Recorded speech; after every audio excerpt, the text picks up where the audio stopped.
Welcome back to the stream. Old man sounds. Welcome back to the stream. How is everyone? How do? Oh my gosh. Coughing a hairball. I'm probably drop ceiling crab. I still have some in my hair. We did a lot of drop ceiling work today. Fucking drop ceilings. Stupid. Cinnamon girl? Cinnabon girl. Well, the only thing that I found out about the Cinnabon girl that was of interest was the fact that people are saying that she's a left-winger, that she voted for Harris and stuff like that. So it's hilarious that in terms of anytime something happens, political sides start claiming a person for their side, whatever it is, it's for us, and then everyone's just like stuck with confusion when it's like somebody in the middle. It's strange. So I have a new flavor of Gamer Subs here. This is the Plowed and Proud flavor, which is a cran apple rhubarb. Let's see what this is like. I smell the apple.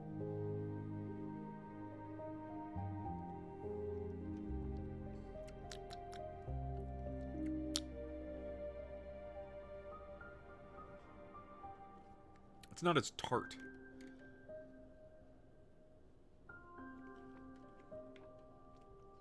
That's a good flavor. Like nice mellow. Not really like sugary or anything. That's a nice mellow. I got the caffeine-free version, so. Hey, jingity jing. It's Dominic the donkey. Jingity jing. The Italian Christmas donkey. What are you sharing? Makes me want an upside down chicken sandwich. Oh, jeez. Oh my god.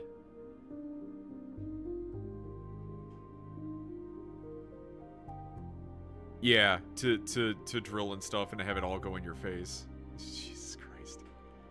Yeah. Every single time I deal with drop ceilings, I say to myself, Self, you're gonna wear protective eyewear the next time you need to.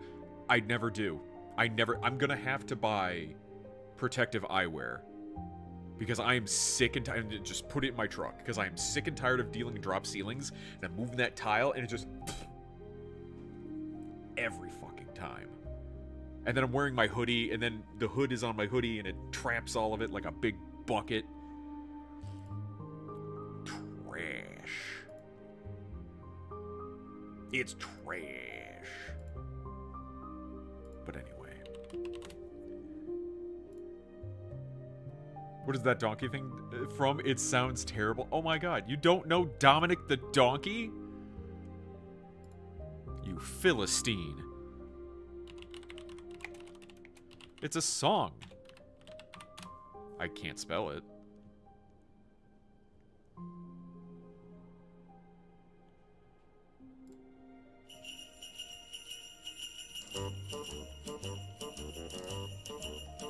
Hey, jingity jing. It's Dominic the donkey. Jingity jing. The Italian Christmas donkey. La la la la la la la la la. La la la la la la la la. Santa's got a little friend, his name is Dominic.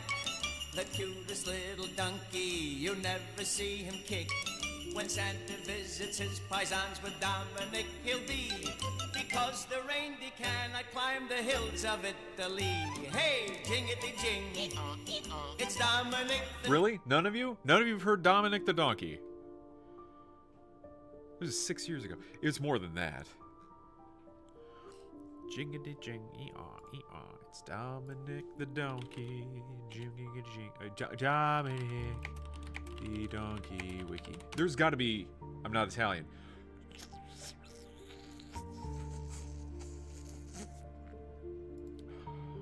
Gonna make me say a gamer word. Released 1960. A re-release in 2011. Recorded in 1960.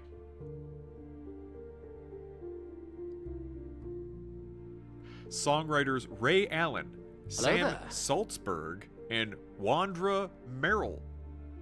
None of those sound like Italian names. What? What? I gotta blow my nose now. Ah, fuck. There we go. Excuse me.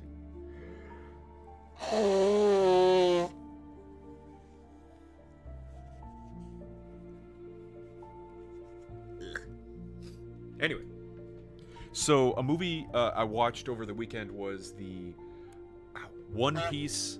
The One Piece Stampede movie. It's not the most recent. It's the second to most recent that came out in like 2019. Apparently, I had this on video for like since like maybe a Christmas or 2 Christmases ago, because I'm bad and I'm behind. Ban that man. Ban Cozy.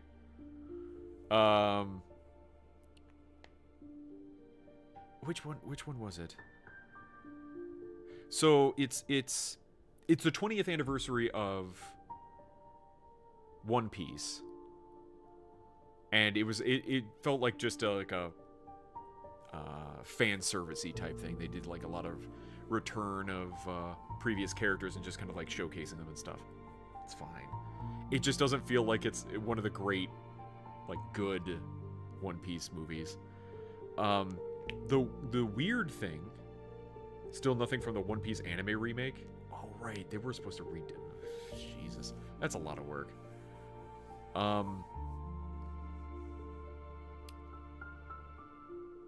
There is, oh god, oh the disc that I put in. So it was a Blu-ray DVD combo. You put the Blu-ray in. It gets the FBI, like the first thing, the FBI warning label at the very beginning, and it just hangs there. And I'm like, what's that about? That doesn't seem right. And I keep pushing all these buttons, and it like freezes my machine. Like I can't exit out, I can't turn it off, I can't eject it, I can't anything. It just stuck there. I'm like, this shit. I have to pull power from the player and plug it back in to get it to work.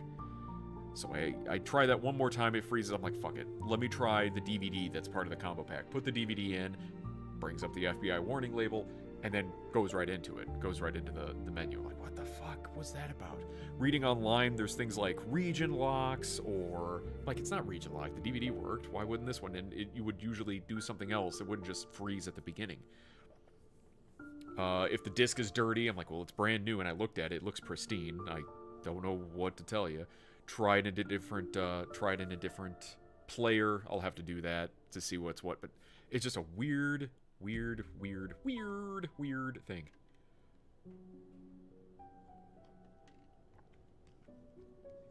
What are you whatting? What?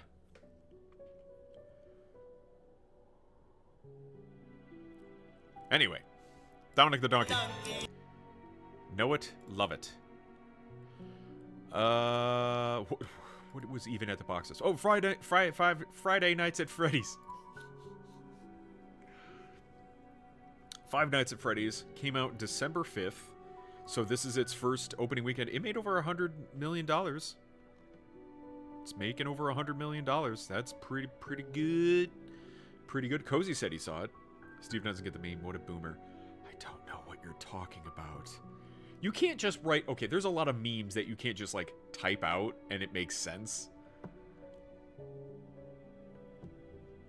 I don't care. I'm too old to care. Too old to begin the training. But yeah, Cozy, you said you saw Five Nights at Freddy's 2. Zootopia 2. That one's already made. Jesus fuck! This thing's gonna make $1 billion. Holy fuck, it's gonna make $1 billion. Oh, God. It was better than the first movie. Really? That's interesting.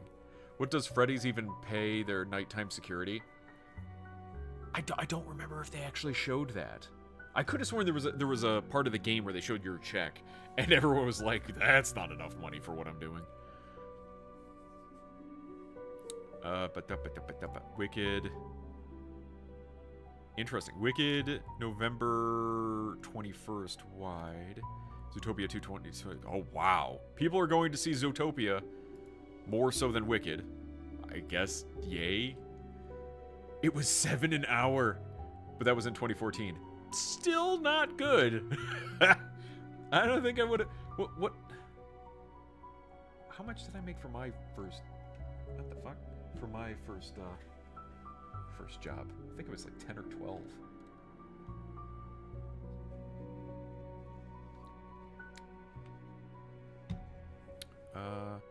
Jujutsu Kaisen, 40 million.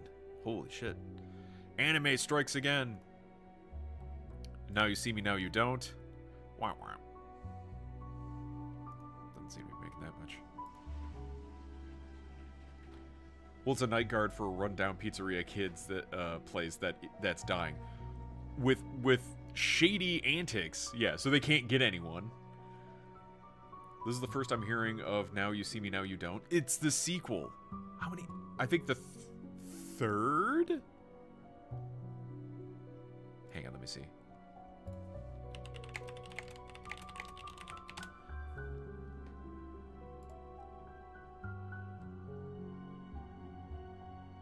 Yeah, it's the third. So, Now You See Me. Now You See Me 2. So the first Now You See Me was in 2013. The sequel, Now You See Me 2, was in 2016. And then Now You See Me, Now You Don't in 2025.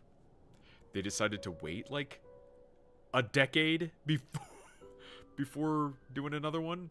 And then they're even slated a Now You See Me 4. Yeah, sure, okay. Yeah, sure, okay.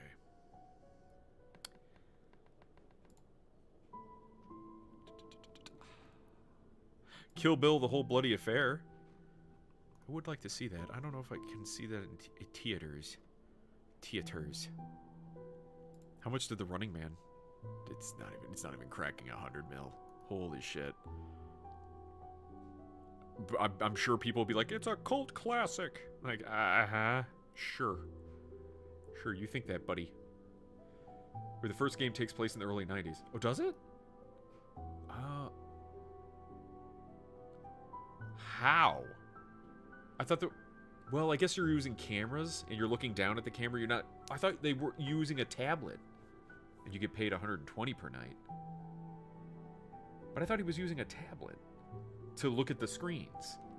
Tablets weren't around in the 90s.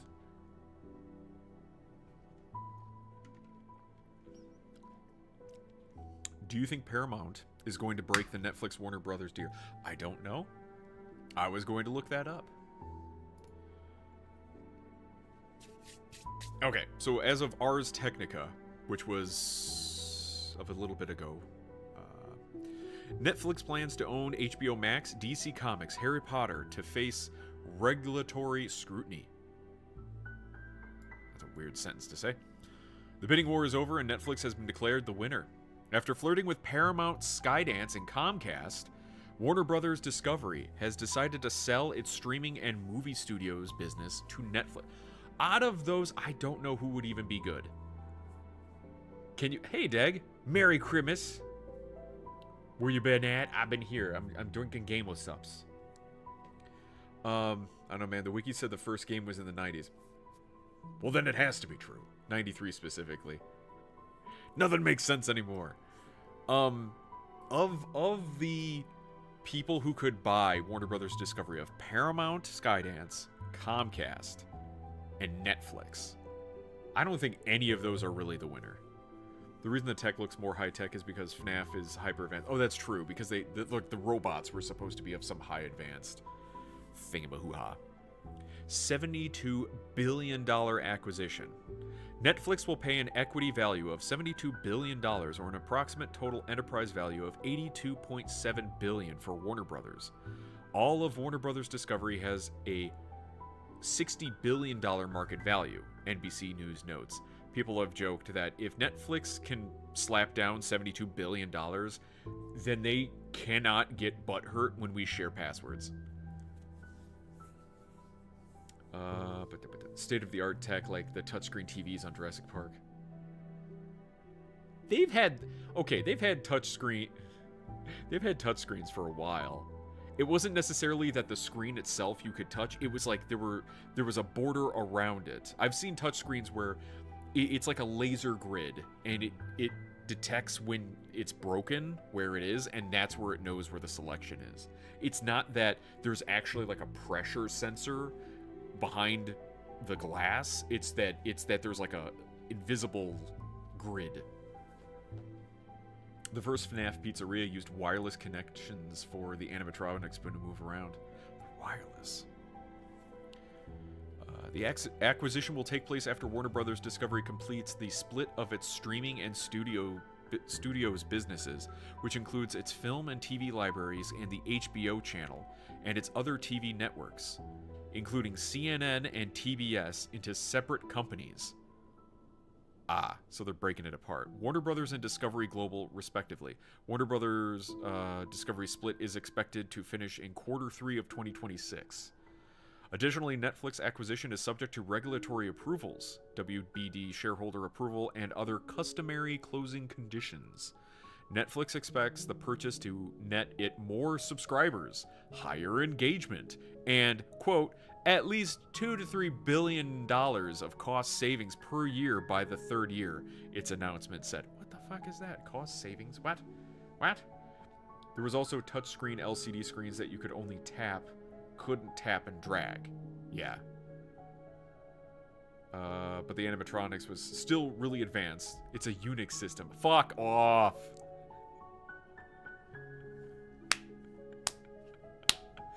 I get so angry at that scene for the simple reason that she's just clicking on things. It's a GUI. It's a fucking GUI. Like, anyone can do a GUI. If she had sat there and was like command lining the whole thing, I would have been like, well done. Perfect. No, she's just like, oh, I know this. Click, click, click. It's a file system. That's all you had to do? Nuh-uh-uh. You didn't say the magic word.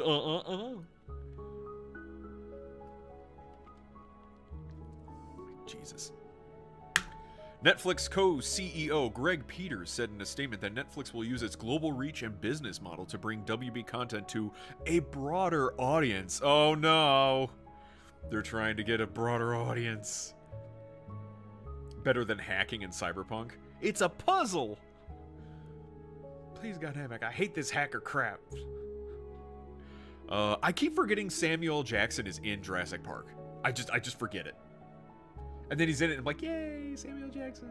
Then he dies, and I'm sad again. Speaking of CLI, Trinity used an actual hacking software in Matrix 2. She what? When? What? I haven't seen Matrix 2 in so long.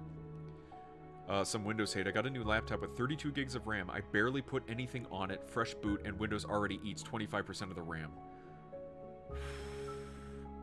If I got a 16 gig RAM laptop, that's half the RAM already. Yeah.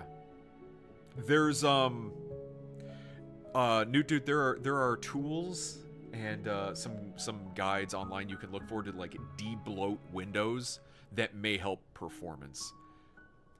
Again, that's the fuck that we find ourselves in right now, is that you either go with Windows and teach yourself how to work with it, de-bloat it, and make it work for you, or you go with Linux and you learn a whole new operating system. It's like, you're gonna have to work either way. The modern audiences. Does broader audience mean more women? It's so many broads. A dame audience, too. He's in Jurassic Park? Yeah, Samuel L. Jackson is in Jurassic Park. Yeah, he was the one black guy in the movie. Okay, hang on. Wasn't there a black guy earlier? Wasn't he the one who got ate by the raptors? He's not the only black guy. There's another black guy in there. Come on. Yeah, I'm gonna Linux it soon. Do you have a choice on distro yet, Newt Doot? Jaeger and I have been working on Linux Mint. If you hate Windows 11, it means you hate women, because a woman helped design it. Is that true? Not yet, I need to figure it out. Yeah, I've run it on a virtual machine. I need to install an M2 drive in my laptop and do an install on that and see how it works.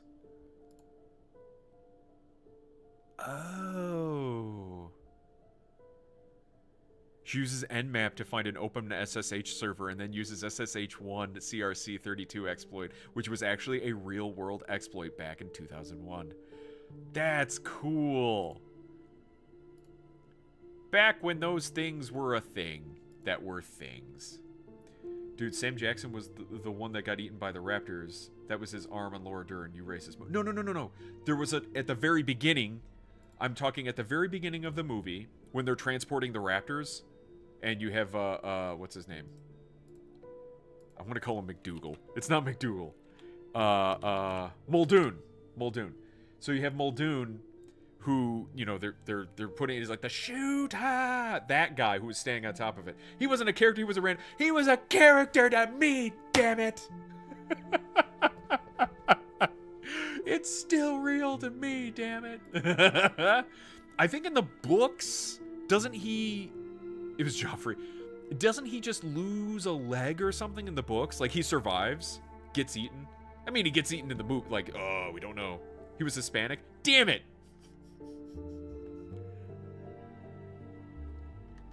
So close. No, he died. Did he die in the books, though? Or was it, where am I thinking of Hammond? Hammond got attacked by, like, the little dinosaurs and got, like, kind of fucked up a bit. Possibly O'Markey? Maybe, Duvun? Devun? You're saying the special, those fancy ones. The fancy Linuxes. Everyone dies in the book? Everyone? Wait. No, does Grant die in the book? Chad? Grant the Chad?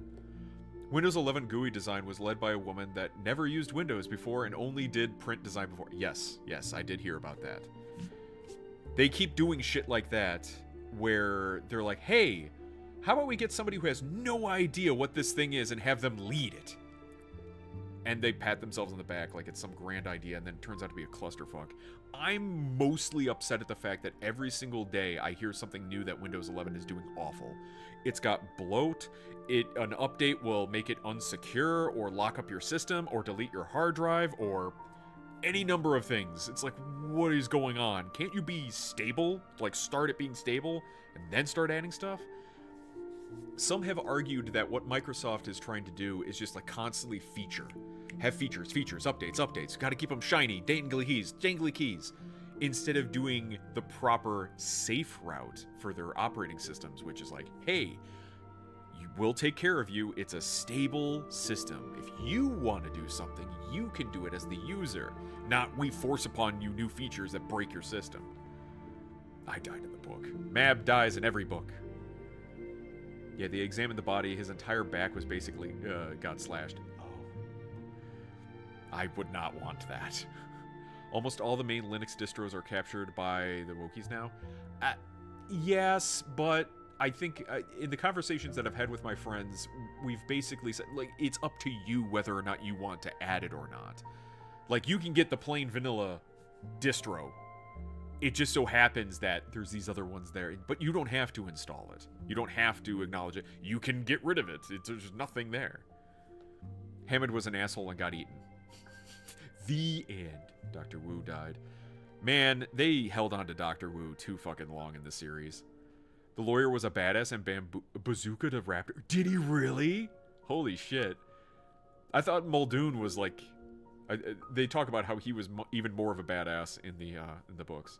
The main character survived, but that's it. Oh, that's fine. The book is insane. I want a proper adaptation of it. Yeah, I don't think you're going to get that. The performance on my new laptop is pretty trash. My old laptop with Ubuntu is better right now. That's what people are saying. They're like, you have old tech that you want to give a second life? Slap Linux on it. What do you have to lose? It's free to do. You slap Linux on an older system, get it up and running, and you're good to go. As opposed to installing a new version of Windows, which is going to make it slog. Windows 10 will probably be, like... Windows 10 was fine. Like, in comparison... It's the up and down. It's the pass-fail of Microsoft Windows. We had XP, good. Vista, bad. 7, good. 8, bad. 10, good. 11, cool. There we are. We're on the bad. We're on the downturn. So 12 is going to be amazing, right? I doubt it. I think at this point, people are getting pissed off enough. If you're going to leave Microsoft, if you're going to leave Windows and go to Linux, why would you come back? You spend enough time learning it, you're not going to come back. Let me get caught up in chat here. The island was also nuked at the end? That's pretty badass. Well, like, I believe GNOME is required if you want Ubuntu now, and GNOME Foundation officially tweeting out how conservatives need to be removed from society. Jesus. Yeah, that's not right. We're getting another Jurassic World movie after Rebirth slop. You saw it, didn't you? Didn't you go see it? Didn't you say you liked it? You're part of the problem. They're not going to stop. It made $800 million, I think, at the box office. My desktop is still on Windows 10, not upgrading. Same. Microsoft is on a total downhill trajectory. They really are. Fuck yeah, I did. Dinosaurs. But did you see that other dinosaur movie that came out? It was like an independent film. It was a smaller budget film. That one I wanted to see. That one looked more interesting than Jurassic whatever the fuck. Dinosaurs. Right. Anyway, back to the fuckery that is Netflix. The announcement didn't specify what this means for current WBD staff, including WBD's current president and CEO David Zaslav. Gunnar Weidenfels, who is currently CFO of WBD, is expected to be the CEO of Discovery Global after WBD split.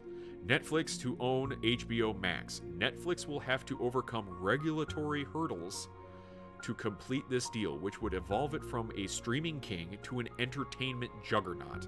If completed, the world's largest streaming service by subscribers, 301.63 million as of January, will own its third biggest rival. WBD has 128 million streaming subscribers, most of which are HBO Max users.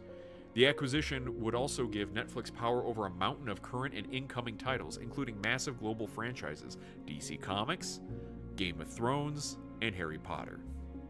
If the deal goes through, Netflix said it will incorporate content from WB Studios, HBO Max, and HBO into Netflix. Netflix is expected to keep HBO Max available as a separate service, at least for the near term. Variety reported today. That's the same thing with like Disney Plus and Hulu. They basically merged the two together. You can watch Hulu stuff on Disney Plus because they're trying to pad their Disney Plus members. They could do the same thing with Netflix. If Netflix wants to show that they have more members, oh, well, you can watch HBO stuff on there too.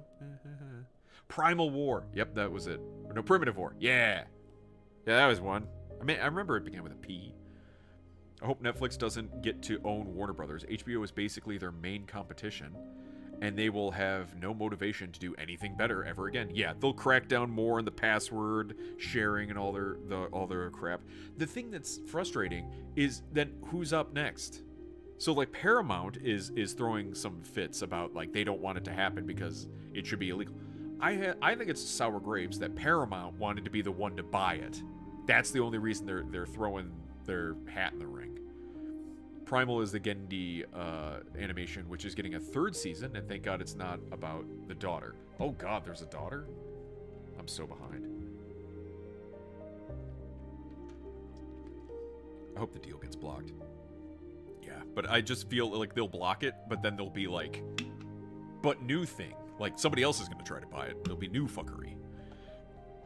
However, it's easy to see a future where Netflix tries to push subscriptions bundling Netflix and HBO Max before consolidating the services into one product that would likely be more expensive than Netflix is today. Haha. Disney is setting the precedent with its bundles of Disney Plus and the recently acquired Hulu, and by featuring a Hulu section within the Disney Plus app. What did I say? Before today's announcement, industry folks were concerned about Netflix potentially owning that much content while dominating streaming. However, Netflix said today that What the hell are you doing? We're reading the news. We're reading the news. Netflix said today that buying Warner Brothers would enable it to significantly expand U.S. production capacity and continue to grow investment in original content over the long term, which will create jobs and strengthen the entertainment industry. Do you see a lot of purple? There's purple.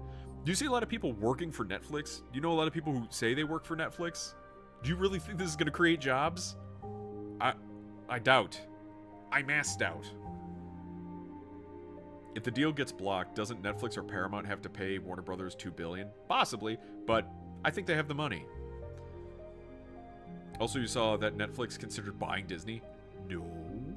How much fucking money does Netflix have, man? No way Netflix has enough money to buy Disney. Could buy a piece of it, somehow.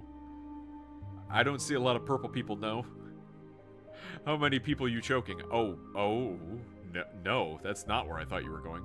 It's a purple people eater. Waiting for Netflix to buy Pornhub. That's different. That's shrimpy. Before today's announcement, uniting Netflix and HBO Max's libraries could make it easier for streaming subscribers to find content with fewer apps and fewer subscriptions. However, subscribers could also be negatively impacted, especially around pricing, if Netflix gains too much power, both as a streaming company and media rights holder. In WBD's most recent earnings report, its streaming business reported $45 million in quarterly earnings before interest, taxes, depreciation, and amortization. Netflix reported a quarterly net income of $2.55 billion in its most recent earnings report. Holy shit. Netflix hasn't detailed plans for the HBO cable channel, but given Netflix's streaming ethos, the linear network may not endure in the long term. But since the HBO brand is valuable, we expect the name to persist, even if it's just as a section of prestige titles within Netflix. Yeah, it's a shambling corpse. It's the skin suit. It's the same thing everything do. You buy another company, hollow it out, and then just have it propped up as the name of that company. Everyone remembers Netflix, or HBO. Oh man, we love HBO. You peek inside, it's all Netflix shit. Oh, well.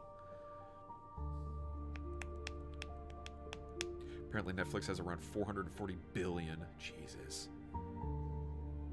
No, because of work rage? Gutter mind?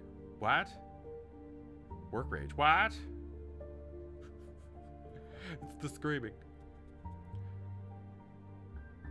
He choked a chicken, not his chicken.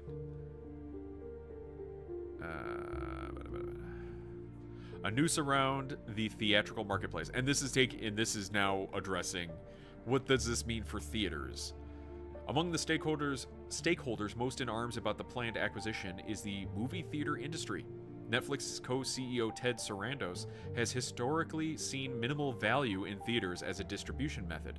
In April, he said that making movies, quote, for movie theaters for communal experience is, quote, an outmoded idea. Today, Sarandos said that under Netflix, all WB movies will still hit theaters as planned, which brings us through 2029, per Variety. During a conference call today, Sarandos said he has no opposition to movies in theaters. He says, quote, my pushback has been mostly in the fact of the long exclusive windows, which we don't really think are that consumer friendly. But when we talk about keeping HBO operating largely as it is, that also includes their output movie deal with Warner Brothers, which includes a life cycle that starts in the movie theater, which we're going to continue to support.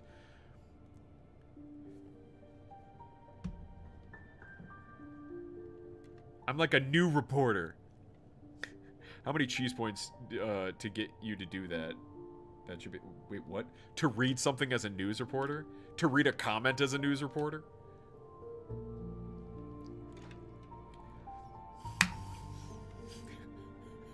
as you can see, those titties be jumping.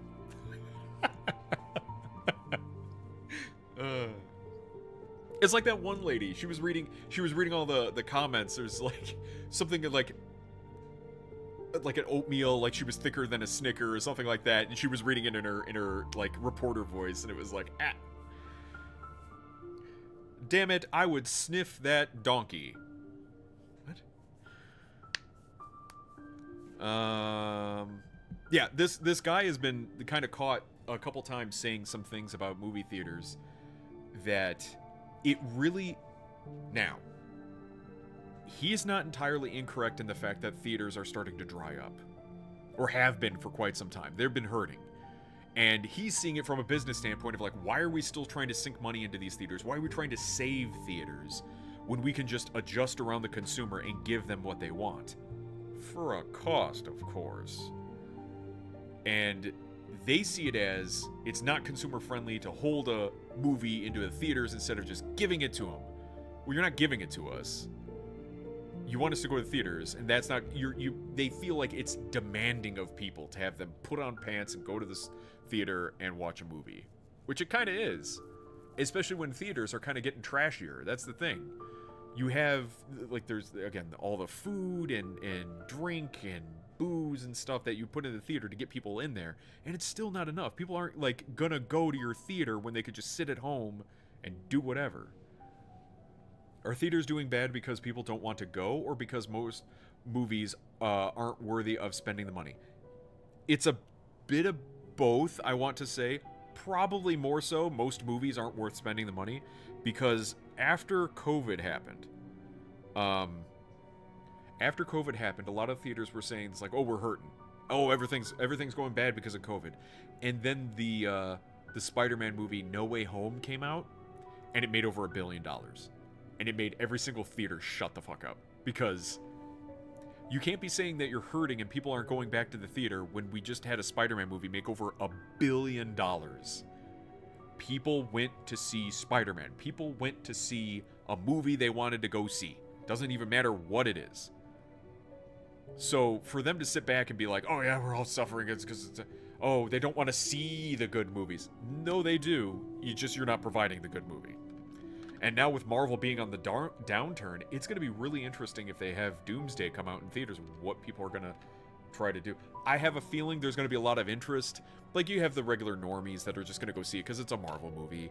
Or, hey, Robert Downey Jr.'s back. They're going to... That is a selling point.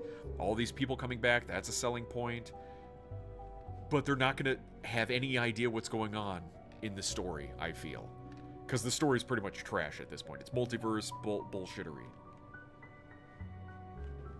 They'll probably just be confused that Robert Downey Jr. is a bad guy. They don't even know who Doom is. The main reason movies suck more these days. I'm leaning probably towards that more. Or you could pay Disney $50 for Mulan. No, I'm not gonna do that. Notably, the executive said Netflix movies will take the same strides they have, which is some of them do have a short run in the theater beforehand. Yeah, for like a week, I think. Anticipating today's announcement, the movie theater industry has been pushing for regulatory scrutiny over the sale of Warner Brothers. Michael O'Leary, CEO and president of Cinema United, the biggest exhibition trade organization, said in a statement today about the Netflix acquisition. Regulators must look closely at the specifics of this proposed transaction and understand the negative impact it will have on consumers, exhibition, and the entertainment industry. Yeah, okay. In a letter sent to Congress members this month, an anonymous group that described itself as Concerned Feature Film Producers wrote that Netflix's purchase of Warner Brothers would effectively hold a noose around the theatrical marketplace by reducing the number of theatrical releases and driving down the price of licensing fees for films after their theatrical release. Up next, regulatory hurdles. In the coming weeks, we'll get a clearer idea of how antitrust concerns and politics may affect Netflix's acquisition plans. Recently, other media companies such as Paramount have been accused of trying to curry favor with U.S. President Donald Trump in order to get deals approved. Is Paramount the one that said that we would get a Rush Hour 4? Is that how all this happened? Oh my god. The U.S. Department of Justice could try to block Netflix's acquisition of Warner Brothers, but there's reason for Netflix and Warner Brothers to remain optimistic if that happens. In 2017, Time Warner and AT&T successfully defeated the DOJ's attempted merger block. Still, Netflix and Warner Brothers have their work cut out for them as skepticism around the deal grows. Last month, U.S. Senators Elizabeth Warren, Richard Blumenthal, and Bernie Sanders wrote to the DOJ's antitrust division urging that any WB deal is grounded in the law, not President Trump's political favoritism. In a letter to the Attorney General Pam Bondi last month, Representative Daryl Issa said that buying Warner Brothers would enhance Netflix's unequaled market power and be presumptively problematic under antitrust law. All these concerned actors and producers will shut the fuck up once the Netflix check comes in. Yeah, they'll as soon as it spends, they're gonna him and haw right now, but then as soon as that happens, yeah, they'll be on board. They get paid more to make shitty movies on green screens where they don't have to actually act. Meanwhile, Netflix will double the price again for subscription fees, and now password sharing in one household will be banned. Yeah. And they'll probably have an ad-based... Do they have an ad-based tier? I don't even remember anymore. Are those three idiots supporting or against the deal? They're against it. I'm pretty sure they're against it. They're against the deal. Wrote the antitrust division, urging that any Warner Brothers deal is grounded in the law, not President Trump's political favoritism. I thought, yeah. Skepticism around the deal grows. I guess. I thought they were against it. Maybe I misread it. I'm tired. In a statement about Netflix's announcement shared by NBC News Today, a spokesperson for the California Attorney General's office said, "The Department of Justice believes further consolidation in markets that are central to American economic life, whether in the financial, airline, grocery, or broadcasting and entertainment markets, does not serve the American economy, consumers, or competition well." What? Netflix's rivals may also seek to challenge the deal. Attorneys for Paramount questioned the fairness and adequacy of WBD's sales process ahead of today's announcement. It really does feel like anyone who's bitching about it just wants to be the one to own it. Hey, there's comments. Should we read the comments? Netflix's proposed entertainment juggernaut set to face regulatory scrutiny. Come on, no, they're not. That's a lot of new debt to take on. Won't help prices.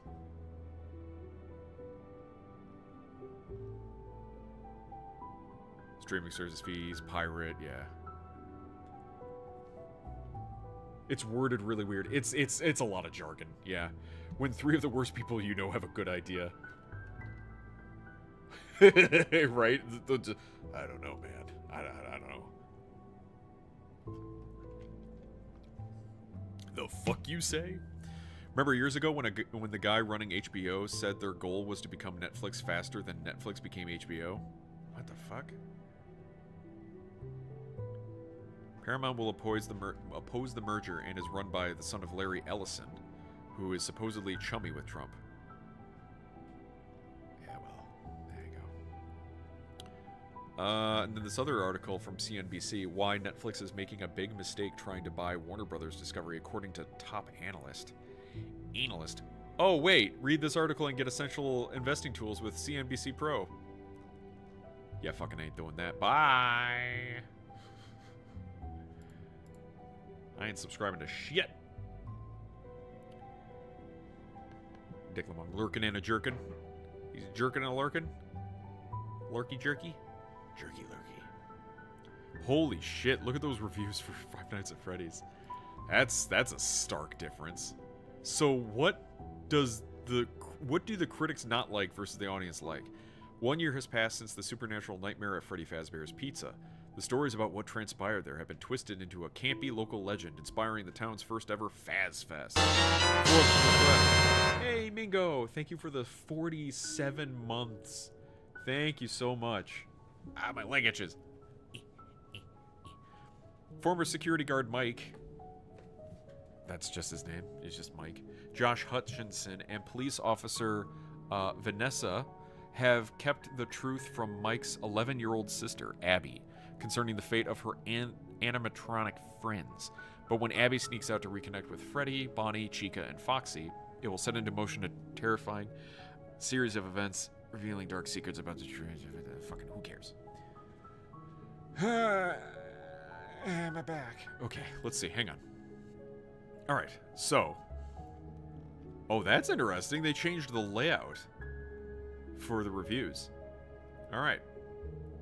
A big step in the wrong direction from the first film. It feels like it exists simply for fans to go Easter egg hunting, offer little for anyone looking for more than that. Okay. Five Nights at Freddy's 2 keeps the franchise moving, but it still isn't the universally definitive entry it needs. It's a video game movie, dude. Despite the cold and wooden performances and some rushed elements, I had fun with Five Nights at Freddy's 2. The creep factor is effective thanks to a new creature edition with images that are nightmare fuel. That sounds pretty good.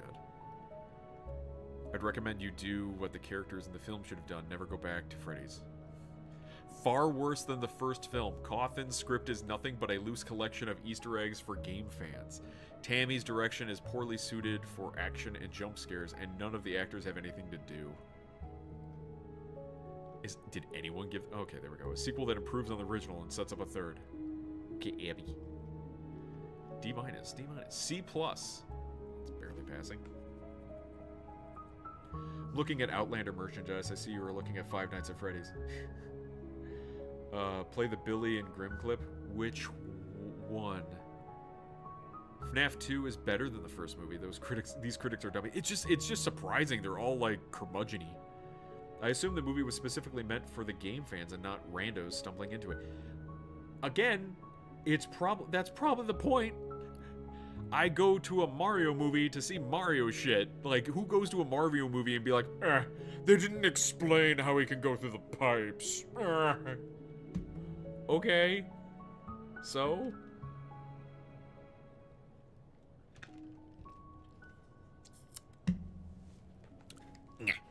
A laughably cheesy, empty-headed follow-up that makes the mediocre prior film shine in comparison. Laughably cheesy. That was my nickname in high school. Okay, so let's see what the audience says. Good movie. Oh, shit. Okay, so top critics. So much plot and so little point to it. Okay, all audience. Let's try verified. Just guys. 10 out of 10 spectacular movie, phenomenal. If you are a fan of Five Nights at Freddy's, you'll love this movie. A lot better than the first. 1.5 stars. The acting was horrible. The overall was way worse than the first one. We'll likely skip the third when it releases. And then back to 5 again. Honestly, the critics can kick rocks. They don't take the time to look at the source material and only want to trash what we love, just so they can justify the bare minimum effort jobs they have. Ooh, taking shots at the critics.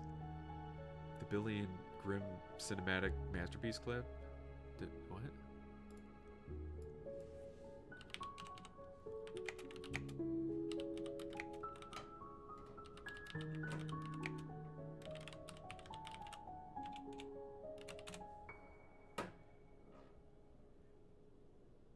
Oh, this? Am I the only one who understands the complexities of this ambitious cinematic masterpiece? This movie isn't stupid! You're stupid! The cinematic masterpiece? Yes, yes. As someone who grew up with these games, I can say that it's always neat to see the Easter eggs and nods to the games in the big screen. However, this film does end up feeling a bit underwhelming with its writing choice. It's kind of interesting to say somebody grew up with the games. I remember, man, I was watching Markiplier play these games back in the day. Like, it's been a bit. It's odd to have people grow up with FNAF and not like Mario or Sonic.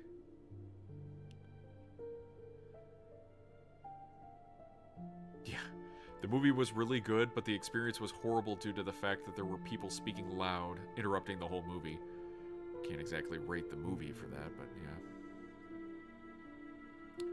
Dude, the games barely had any stories. It was everyone else that built the story, like, around the games. Is it the Bite of 87? I saw someone streaming Riven yesterday. Wow, that took me back. Riven. Oh. That's been a bit. It's great that the actual creator of the games is the one in charge of writing the script. Yeah, as it should be. We've seen some good things happening with the Zelda movie. Of course, then Nintendo decided to like do some real weird choices with the Metroid game. Strange. Kill Bill, the whole bloody affair.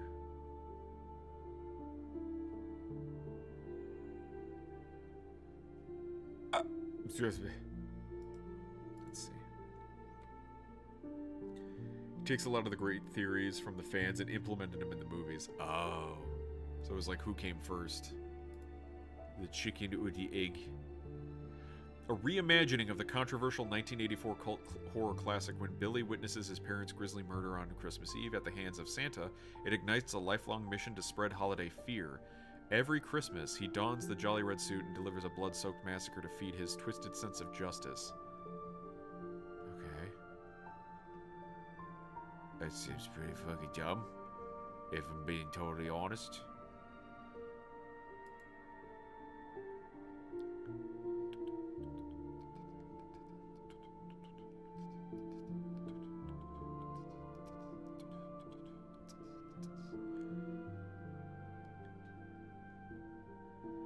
Also, don't forget these FNAF movies are made with very low budgets but make 3 times the money. Yeah, and that's what like made slasher films or horror films back in the day. That's what made them so popular. I think I smashed my fucking pinky on something. Yeah, like Halloween or Friday the 13th. They were on a shoestring budget and then they make a bunch of money back. But then they kept going, oh, if we sink more money into it, we'll get more money back. No. Is that the movie where it kills a bunch of Nazis? I think that's what I saw in the trailer, and that's why I'm like, no interest. So it's like, oh, you killing Nazis, are you? Yeah, we've done that in like every movie this past year, it seems. Interesting. Mighty 9 has pretty high reviews. Oh god, the next season of Lara Croft. Oh, there's another Taylor Swift movie coming out December 12th. Oh, lucky us. Pluribus. Whoa. Audience doesn't like Pluribus?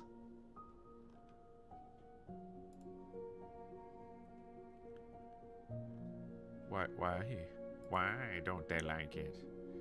Very original, engaging, and at times shocking, so an excellent start, but oh my god, after 2 really draggy episodes where Deborah Rhea Seahorn gamely rises to the challenge of a lot of solo heavy lifting, I need some action. So slow pacing. Main character is irritating to an extreme, making it very hard to form any attachment. Mighty 9 has been spectacular, way better than Vox Machina. Really?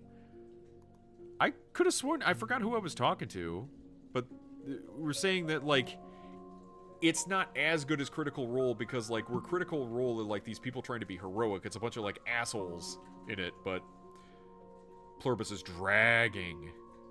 The last 2 episodes have been nothing burgers. Maybe it'll pay off. Is Pluribus the AI takeover show? No? I didn't think it was AI takeover. It was like an alien race of some sort.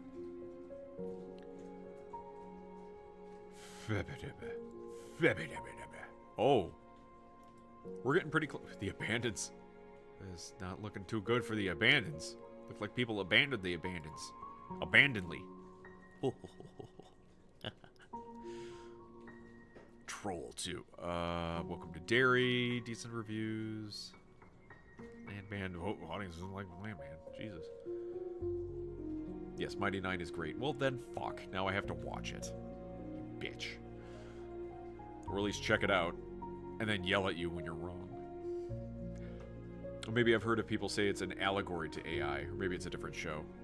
Could be. There's a lot of shows. And it's hard to keep up.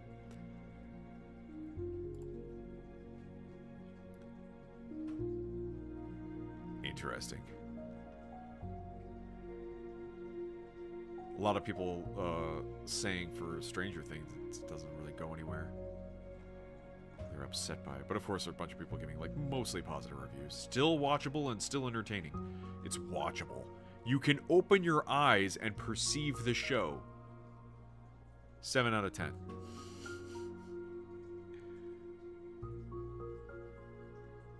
It was great at the start, but the show was dragging. It should have been just a movie. Oh, Pluribus about a woman who gets caught up in a pandemic where 99.9% of the population are infected with a virus that makes them into a hive mind. I mean, it sounds like a really good premise for like a Twilight Zone episode.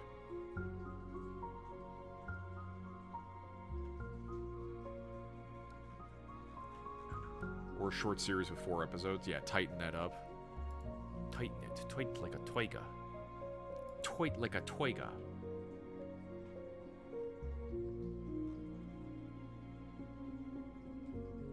And that's on Apple Plus. Yeah, that's on Apple Plus. Which, like I've said before, I don't know anyone who really has it. But we'll see. Because Pluribus is based on 1 episode of The Twilight Zone. Oh. Well, that simplifies that, doesn't it?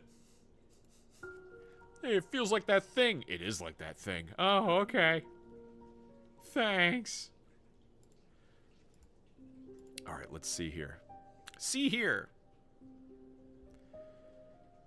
Was there a trailer or something? Hang on. I got some trailers and stuff backlogged here. That I've not yet watched. Band of Crusaders. What the hell is that? That looks pretty good.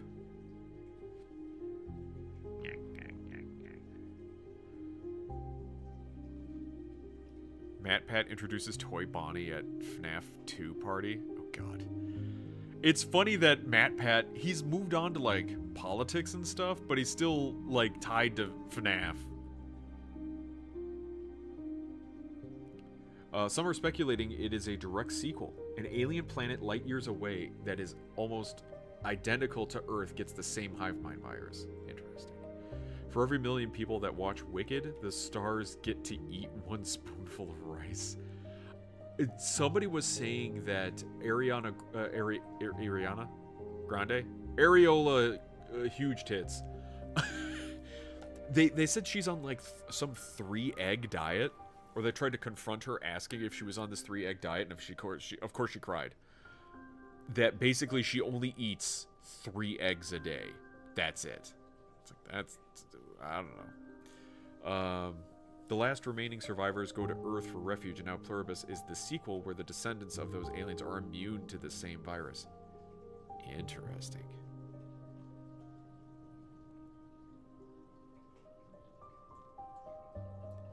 Let's see, is there any other... I'm missing a trailer. I miss a trailer.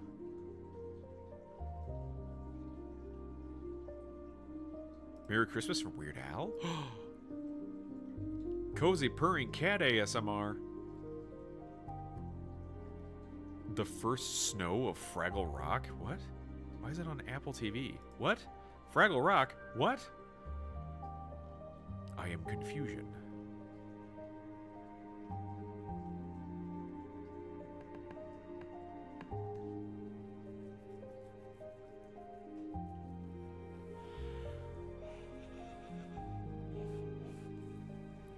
Yeah. 3 eggs as part of my breakfast. Right, but you have 3 eggs and then it's like a part of your breakfast. It's not even the whole breakfast. You do 3 eggs an entire day. Like, yeah, I'll have 3 egg scrambled or something. I don't like cats, they scratch. I mean, dogs can scratch too. How's the new class? The new class is pretty good. I need to max it out completely so that way I can get a good idea of whether or not it's pretty, like, broken or not. But, basically, it reminds me a lot of the Psycho from, Borderlands 2. Krieg the Psycho. Where you can make your own stims, you can customize your own stims.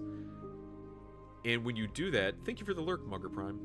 When you do that, You don't. You know how you can pick up stims in the level? Well, you make your own, and if you make your own, you don't get to pick up stims in the level. You just have your own, and it has a cooldown. So you just slam that in yourself every whatever, and as you make it, the more perks you give it, the higher the cooldown is for it. So you can customize it where you only have like a little buff, but it cools down really fast, and you're constantly just jabbing it in yourself. There was some old 50s or 60s era weight loss diet I saw about that involved eggs and lots of wine, I think. Of course. It's not as OP as Space Cop, I've heard. I've heard yes and no, but like I said, I need to make it, get it to level 30. He got dual wielding like SMGs and dual wielding pistols. Then he's got like a stim gun, like a trank gun or something. I haven't gotten that unlocked yet. I need to level up more. That's a cool ability. I barely use stims to begin with. Yeah, same. The only stims I'll end up using are the ones that heal, they get rid of corruption, or the one that increases damage. Like, I don't use the other two. I don't even know what they do. Couldn't tell you. I think one's probably a speed, but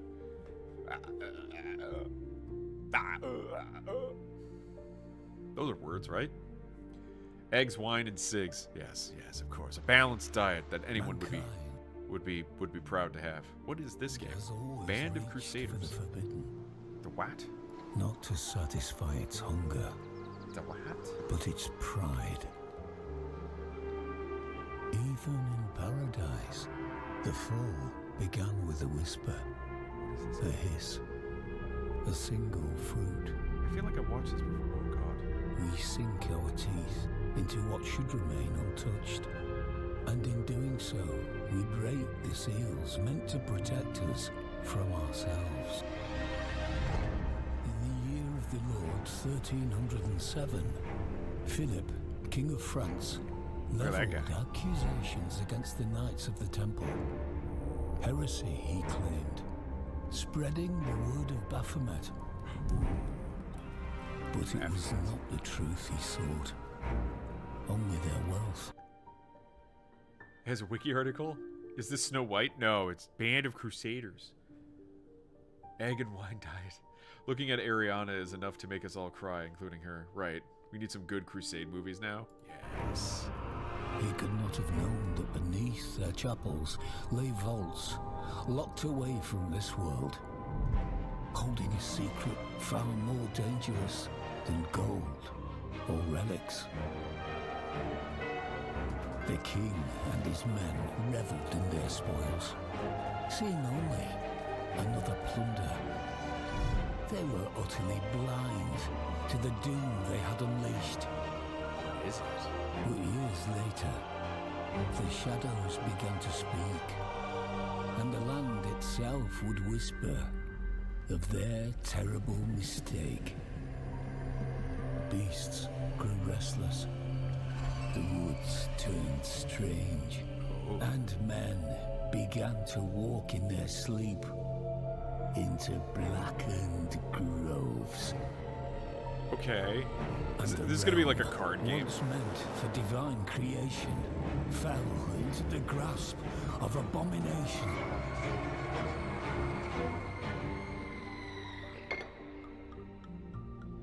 Mankind has always reached for the forbidden, and the fruit of one It's sin. Gwent 3.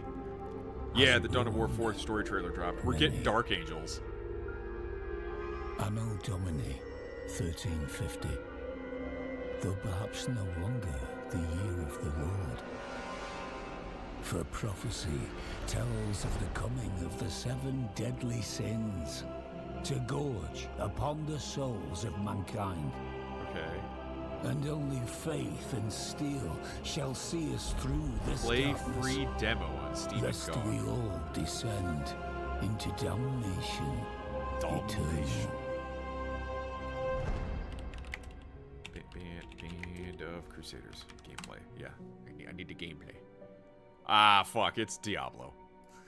Band of It's a Crusaders tactical is RPG. a dark medieval strategy RPG set in a cruel world full of demons, corruption, and desperate people trying to survive. You play as the Grandmaster of a small order of Crusaders. Your job is to build a camp, recruit new fighters, manage food and supplies, not and lead necessarily your a group bad into idea. dangerous battles. The game mixes tactical But it's like, it's combat, not what I was character expecting. progression, and open world exploration, aiming to create a long campaign shaped by your choices. This is where Band of Crusaders will definitely hook you in. It's a nice surprise, not only for its ambition but for the sheer amount of content it introduces. Content that will overwhelm you without a doubt. This isn't your typical strategy RPG. It's a game where every choice truly matters. While the narrative told through written dialogue might not be anything special, every resource and every moment spent on the massive map of France carries The medieval game significant where you slay value. zombies. The I game allows remember you to that shape one. your Crusaders That one how looks you so want. good. There are no strict Wait, classes. what? 3 to 5 eggs, a 5-ounce steak, and a bottle of wine a day.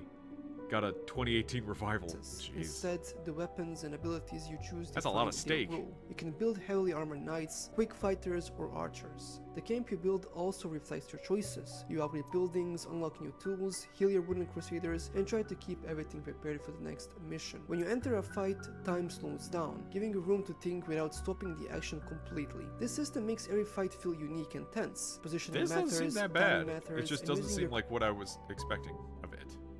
Bah. Bluha. 5 ounce of steak is a lot of steak. No, I meant like a day. Having that much steak every day is a lot of steak. You have like a steak once a week, you know, something like that. But having 5 ounces in and of itself, no, that's not a lot. But you have 5 ounces every day. That's 5 times 7. 35 ounces of steak. It's like a tiny ass steak, though. Why are you eating ass steak?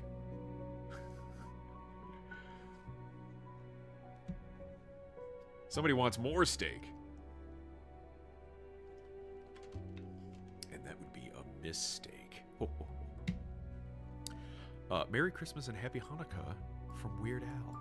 Sense, a holiday message from Weird Al. Hi everyone, Weird Al here. I just wanted to take a Oh moment. shit, it's from The Late Show with Stephen Colbert. Oh. It's like, yay, Weird Al. Oh, Stephen Colbert. And remind you all that this holiday season is the perfect time to gather together with your loved ones and remember the most important thing of all. My last name is pronounced Yankovic, not Yankovich. For too long, people have been messing it up, calling me Weird Al Yankovic. That stops now. The Yankovics didn't come to this country with just an accordion on their backs and the wrong words to other people's songs in Man, their hearts. he's starting to Just look have their old names to me. mangled and butchered. Unless, wait a He's minute. clearly on a green What screen if too. His hair Yankovic is is the real not pronunciation and herring right. Yankovic is the parody? I mean, the ick sound is funnier. It's, you know, aggressive K is. Oh no. Oh, have I gone so far down the rabbit hole of satire that I don't know what's real and what's a spoof? Have I become a parody of myself? Am I Yankovic or Yankovich? I don't know which one is which, or which one is wick. Is this even my real hair? Ah! My entire life is a lie! No! Anyway, Merry Christmas and Happy Hanukkah. Or is it Chanukah?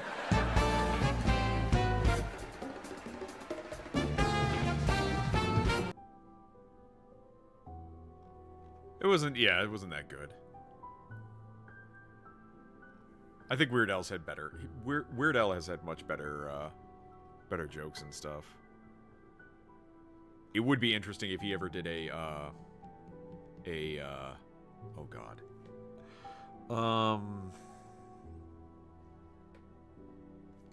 Super Bowl show. If he did a Super Bowl show, that would be interesting.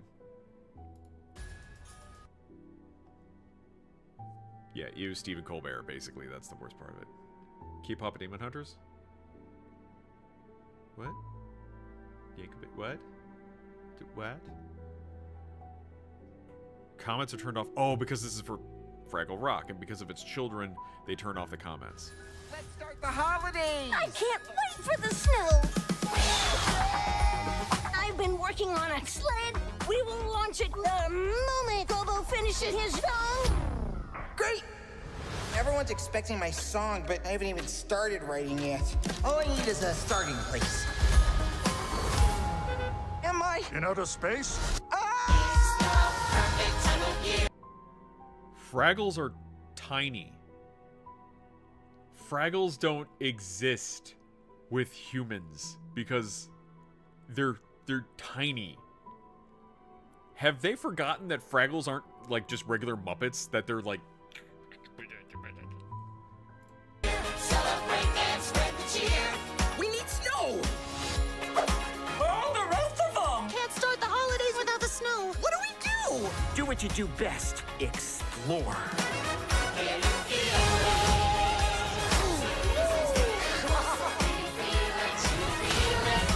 All of us here together. Let's celebrate that. So you are a Fraggle. Fraggle. It's like they're trying to make them just like regular Muppets.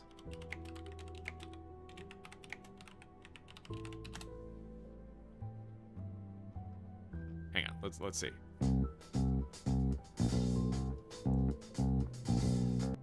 Here's a man. Here's a dog. It's a Muppet, but it's a dog. Where are they going? They're going into a hole in the wall. That's where the Fraggles are. Discount Muppets, seriously.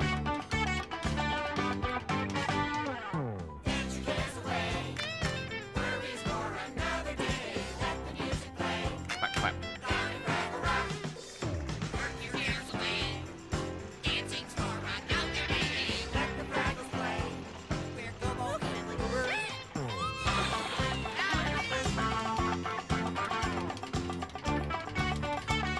Maybe they evolved and got bigger. Sure. He's holding the Fraggle in his hand.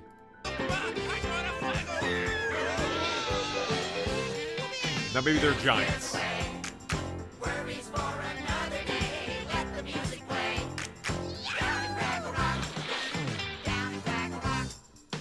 Down at Fraggle Rock.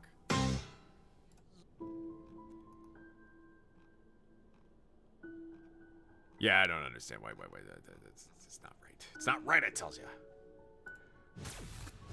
All right. Getting into the good stuff. Rogue was revealed as to be the next playable character. We knew this. We know she was going to be the next playable character, but we've got some gameplay. Was it the Fraggles or something else that would eat the Dozer's constructions?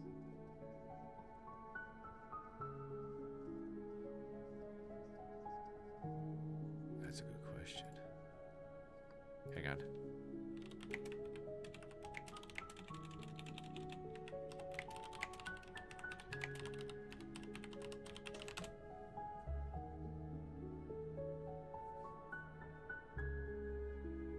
Dozer's wiki.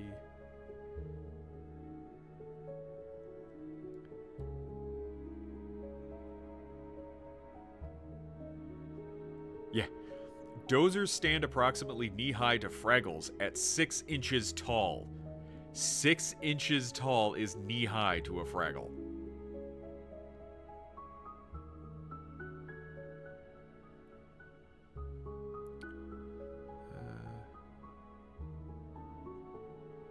Oh, they're building materials.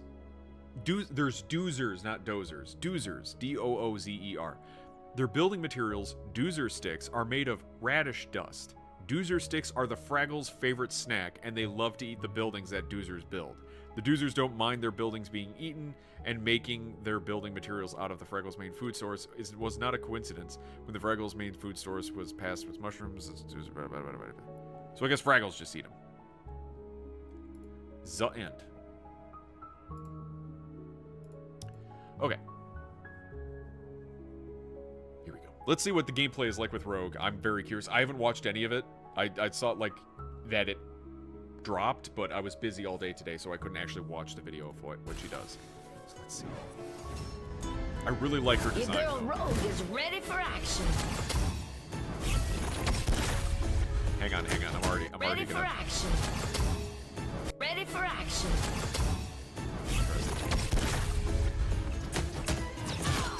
Holy fuck.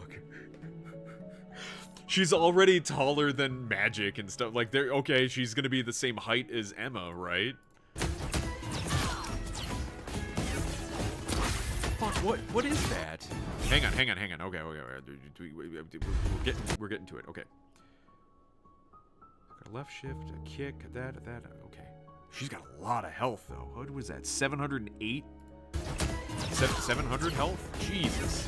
That is a tank. Take a seat, darling. Got a kick that pops up. Oh my god, she's a fucking brawler. Caught you good. Forms a shield. Caught you good. A shield that brings them to you when you hit him? Oh. Mind break. Sayonara. What did she just say? Did she say mind rape?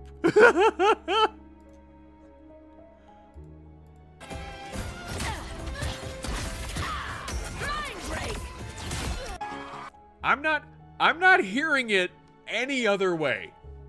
I'm not hearing it any other way. I'm sorry, Mab. I'm not hearing it any other way now. It might be mind break. It might be. But it doesn't sound like it though. Mab is right, but seems odd for her to be a tank. It depends on what type of rogue that you were expecting. Now the 90s rogue, she could fly. This is right here. She could fly and had invulnerability because she had stolen Captain Marvel's, Ms. Marvel's powers. Carol Danvers' powers. That is the like go-to rogue for a lot of people is the 90s rogue where she can fly and have super strength and do all these things. Now they're not making her fly. She still has her leech abilities where she just copies abilities. All that health is in dead ass. It's a shield, duh. Yes. Does she get to disable other people's abilities? It'll be interesting. Maybe she can only get it if she kills? I don't know. She rapes people's minds. Well, no. She pulls the energy out of a person. So if she touches you, she'll copy your ability and your memories. She'll get your memories. I don't think it's like she's really ruining your memory. She just drains you. Whereas somebody who's an actual telekinetic or telepathic, like Professor Xavier or something, they would like steal your like memories and like ruin your mind. She just like copies it. You'll be tired, but you don't lose anything really. Why does she have her arrow going up her ass? It's showing that she's got like her she's being boosted. That her damage is being boosted, I think. Crush me with those thick thighs. Rogue from Cyberpunk. Also a good choice. I need her to gorilla grip my pee-pee. Jesus. She can suck something out of me. The both is. Just spritzing ya. The fake Mexican alien. Yeah, that one. Yeah. Her ass damage. Her overall damage. Sayonara. See, the arrows are going up other places too. Gather in. Jeez, those hits. It looks like she will only copy one ability of the character. So, like, she copies Thor, she throws lightning. He becomes his enlightened mode. She copies Doctor Strange, she throws up a shield.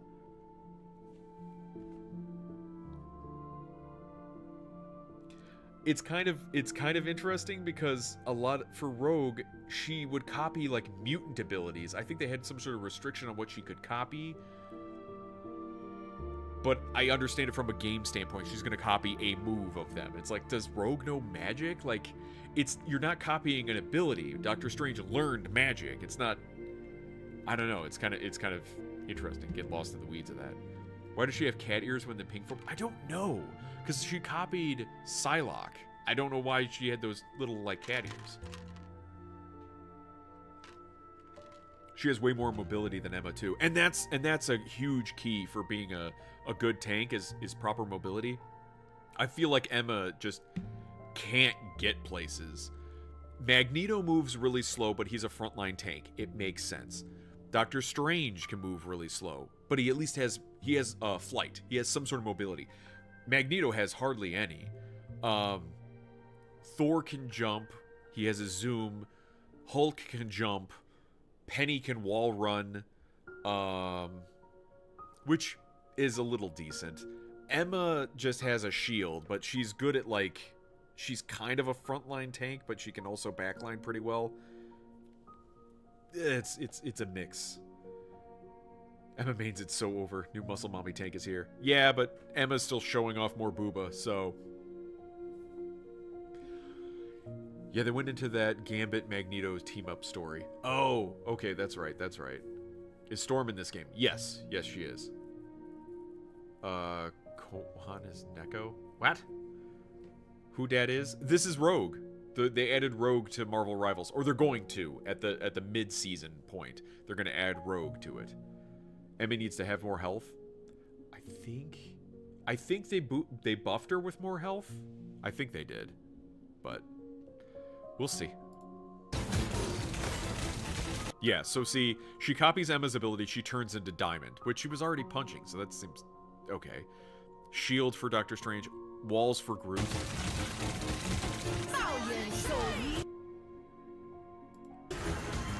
And what is she stealing from? What did she steal Better from? watch out. Oh my God, feeling a little touchy today. The voice acting is perfect. Better watch out. Did she steal from Invisible Woman? Oh, the pull or push. She can heal with... Oh my God. Better watch out. And then, yeah. Better watch out. I'm feeling a little touchy today. Take everything!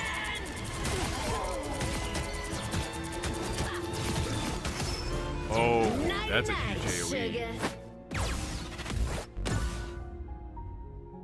See, the thing is like her normal skin already looks good. Nighty-night, sugar. Only problem I have is the fact that they keep constantly having their characters do this pose. This pose right here. Great ass! Like, if you want to see a strong character, they do this pose.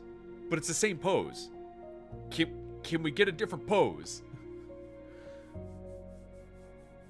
How do you do commands again?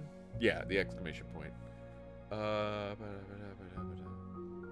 Psylocke isn't Quanon? What? Which one? What? Voice actor is 90 animated series perfection. Yeah, it's the same one. Yeah. Alt is like a reverse AoE heal.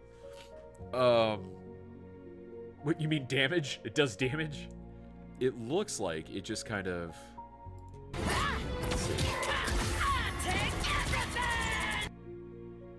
So it has percentages here.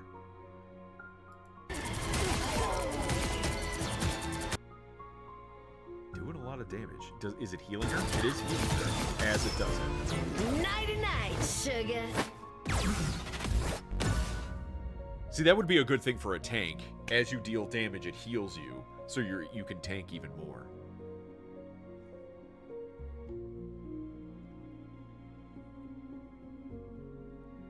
Totally different Psylocke from a totally different continuity. Oh well, yeah. I think that's what they say in the lore of the game. Please, Rivals, add her look from X-Men Evolution, and my wallet is yours. The goth. Oh my God, the goth one. It would be weird though because she has like a different personality.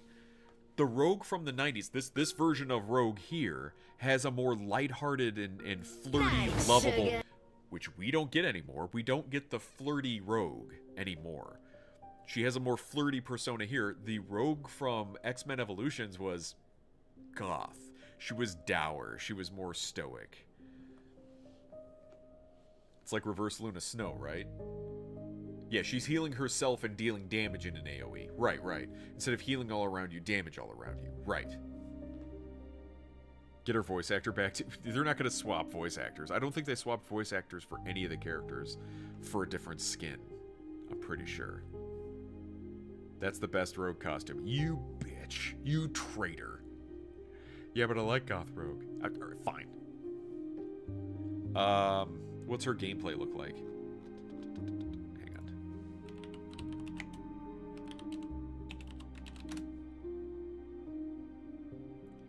Official trailer. Well, and then of course they already have the Savage, but like they're already kind of kicking off with the best, arguably, the best skin for Rogue, which seems kind of odd.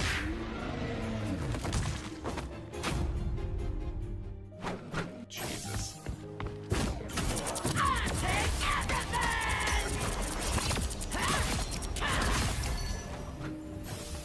I wonder how many stars she's going to be in terms of complexity.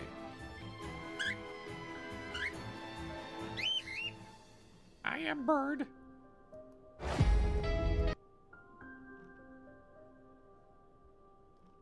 Tim the Tatman reacts.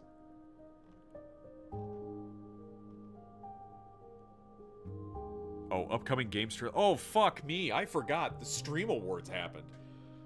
I was going to cover that. Oops. Does anyone care? Should I go through the Stream Awards? She's from a Japanese Edo period-inspired universe where monsters and are super similar to the main continuity's heroes villains. In her universe, Venom is a gigantic serpent like the Yamata no Orochi. Right. Darnila's cultured. You boomers can stick with that rogue. That skin will be the first skin I will ever buy from this game. You haven't bought any other skins? Not even for like a real cheap or for free? I actually picked up the Phoenix Knight skin for Moon Knight. That was my first. No? Oh. Did Hassan Piker win? I think he may have. I don't know. Nope. The major news is the Game Awards later this week, I think. Cover those trailers when you get a chance from down the road. Right. Buy with real money. Right, okay.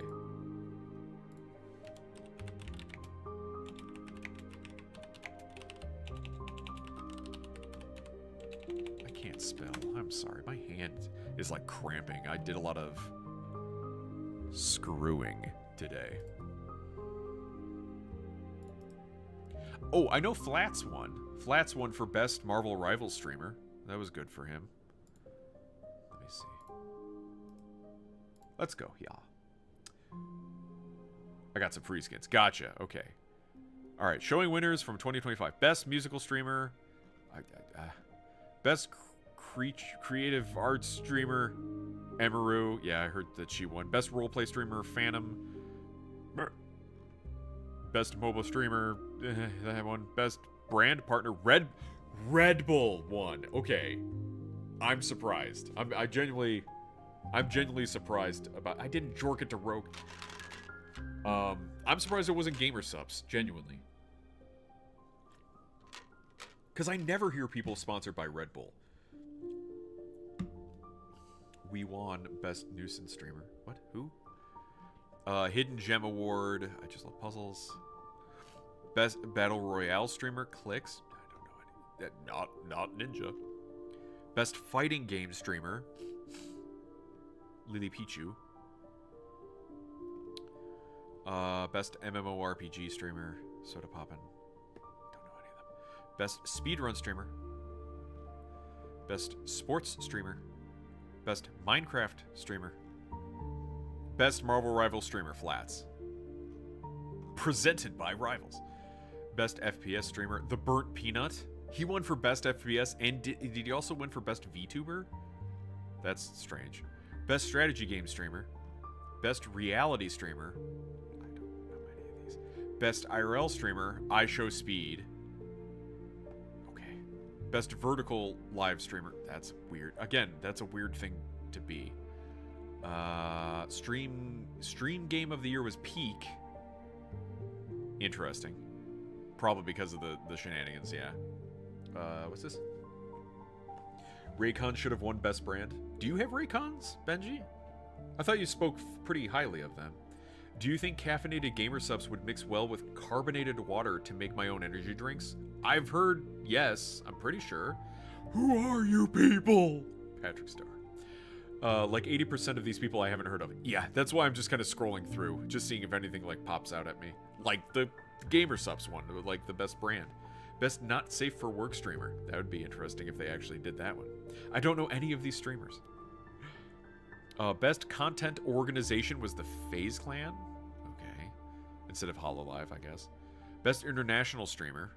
I'm really not going to know any of them. Best stream duo.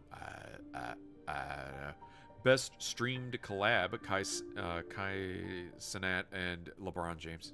Okay. Best marathon stream. Mafia-thon 3. Okay. I don't know any of these. Best streamed event. Streamer University. Best streamed series. Okay. Best VTuber. The Burnt Peanut. Yeah, a lot of people were salty about that because allegedly the Burnt Peanut said that he's not a VTuber, but some people are saying he said that as a joke. I don't know. I really don't care. A lot of these awards are basically like Kids' Choice Awards or like People's Choice Awards. A bunch of people voted on them. They're the ones who said it, so only the people who voted had a voice heard. Only the people who vote would know about them. There you go. And for some people, they'll say that it's better to have a People's Choice because then it's like it's the people being heard versus the Critics' Choice. You don't trust the critics. They're a bunch of uppity jackasses.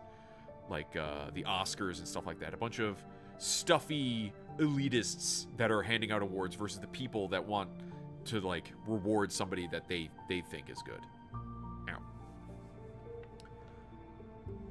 Peak or Repo are the only ones of those that make sense for a stream game. The rest are just games. Yeah, Expedition 33, that's just a game.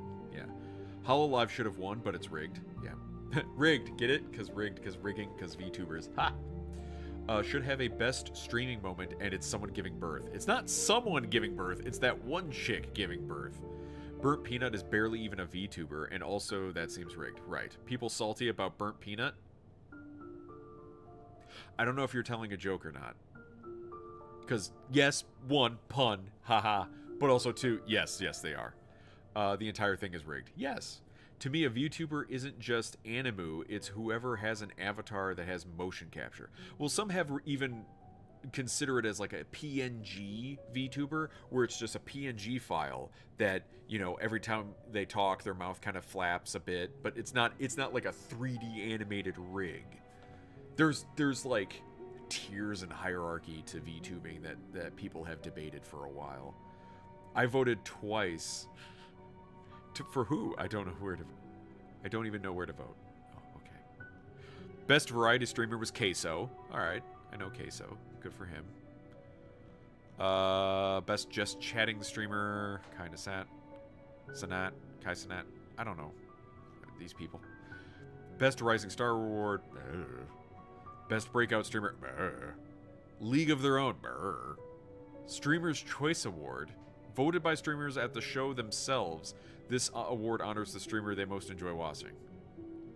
Legacy Award. The Sapphire Award. What? Oh, it was just for women's.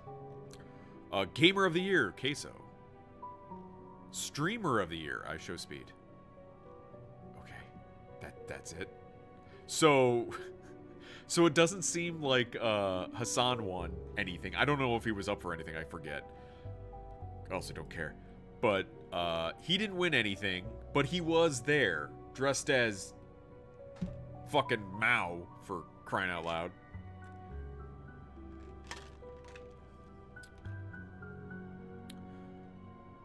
My VTuber avatar would be the South Park Canadian. Which one? Hot Dog is a VTuber. He should have won. He's a talking hot dog, correct. Hassan wasn't an option because he isn't currently brand friendly. Isn't he? He's friendly to certain brands. Ethan Klein should have won. Oh jeez, here we go. Oh jeez, here we go. But yeah, I can't wait. She's gonna show up in another a couple days, I think. I cannot wait. I hope they keep the 18v18 rumble, so that way it'd be hilarious if everyone played as Rogue during that mode. Like, I like that mode because you just slap on a character, run in there, and just mess around. Like, you don't need to worry as much. when you do quick play, people are always so demanding of quick play. It's like, you gotta play the strat and you gotta pick a character, blah blah blah. With the ATV18, you don't have people like, we need more healers, we need more this. No, you just run in and fucking do shit. It's fine. The sponsors don't like him right now, but Twitch does. Sponsors trying to stay away from all the openly political streamers. I'm not openly political. Can I get sponsorship?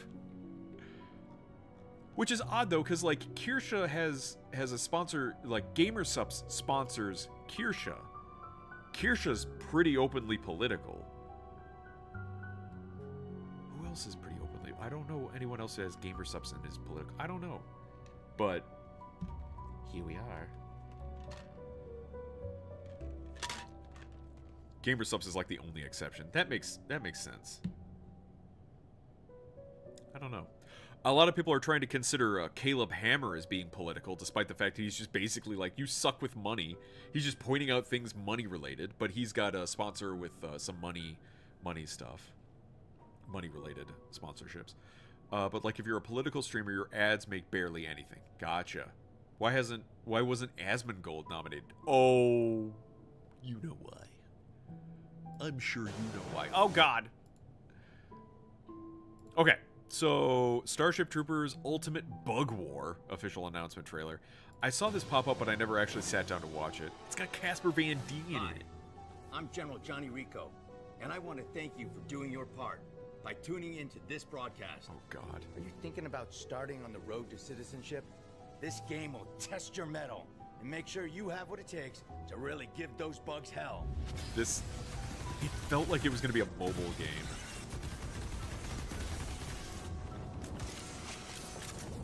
Looks a little rough.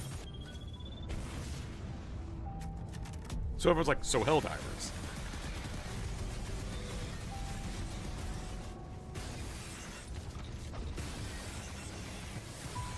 Would you like to know more?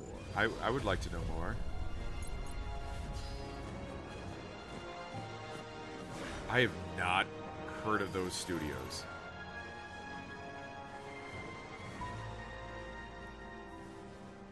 Looks rough. Yeah, a little bit.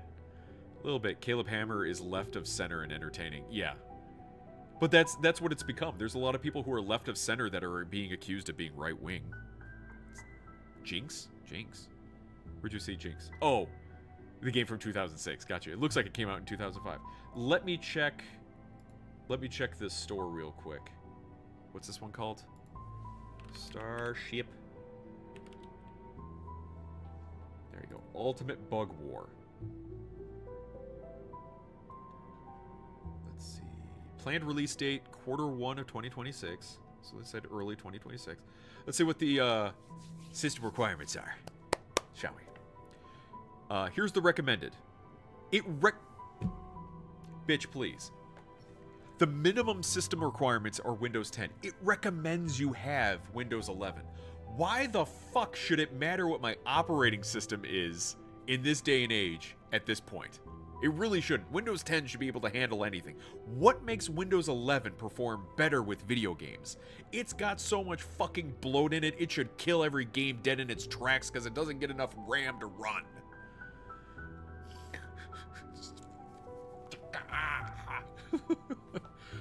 Processor for the recommended, an Intel Core i7 13700K.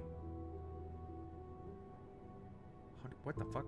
Or an AMD Ryzen 7 7700X. Okay. Memory, it's asking for 16 gig of RAM for the recommended. Very fine, very respectable. Graphics, GeForce GTX 1660, 6 gig, or AMD Radeon RX 5600, 6 gigabyte VRAM. That sounds fine. Absolutely fine. The minimum RAM it asks for is 12 gig. I don't know a single fucking soul who would have only 12 gig of RAM. You'd have like 16 or 8. The minimum processor, Ryzen 7 2700X. Yeah, I think that's why I'm trying to up my CPU, but the problem is now I can't get RAM. So, there. It says it's single player. It's got the it's got a third-party EULA, but it's just single player. That sounds odd to me.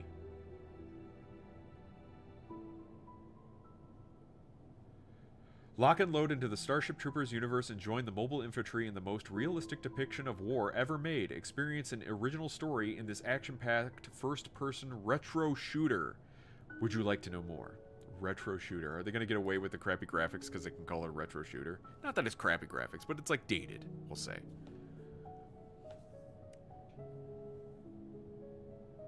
Tim Pool was left of center. Was. Is Caleb left of center? I think in the current paradigm, he would be right of center. It's all like based on perceptions, isn't it? Like someone's going to look on the right if you're looking from the left. Like it's all over the place now.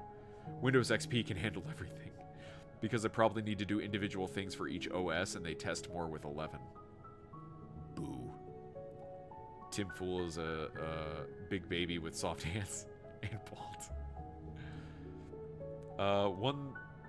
13700K, not 13700K. Hang on. Hang on. Yeah, 13,700K.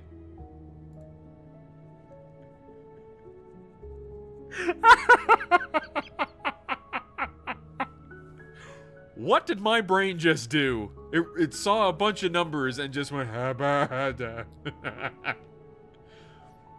bald. How do I cash in on these RAM prices? Sell your RAM. The end. Well, by that I mean he openly disagrees with a lot of the mainstream Democrat policies, saying they're insane. I mean, but it's like you could disagree with the leadership and their policies, but then also agree or have classical liberal thoughts on things. So, not to get super political, but I thought back in the day, what the difference between the left and the right was this. The left wanted more government control. The right wanted small government. Not less government control, just small government, whichever that means. Because, of course, the right will spend more money on the military and other things that they deem necessary for their causes. But that's what it felt like. It felt like, you know, the left was bigger government, more government control of things, and then the right was smaller government, fewer government interferences, more open market. I don't know. But now it's become kind of like a hodgepodge. Some of it is just all social issues. You know, people will just live and die by the social issues of it. It's nonsense. Arm, you have two. Sell your arm. Sell your arms. That routine game looks interesting. Routine? What? What game? Which game? I've only heard him openly talk shit about Democratic policies and not Republican ones. I'm pretty sure he's said some things derogatory towards Republicans. Classical liberal thoughts. I'm not a political streamer. Sponsor me, please. Proceeds to get political. I'm just talking about them, not... Yeah, I don't know. The routine game, check it out. It looks interesting. Routine. I got a routine game for you. 13 hours. G-Man Lives already released a horror game. Hang on. Trailer? Visual launch trailer. There we go. Routine.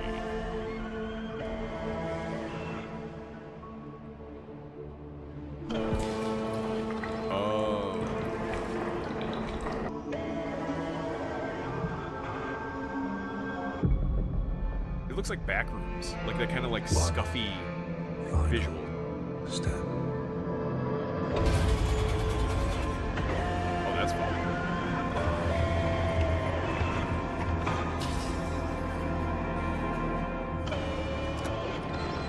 But I has gun though, right?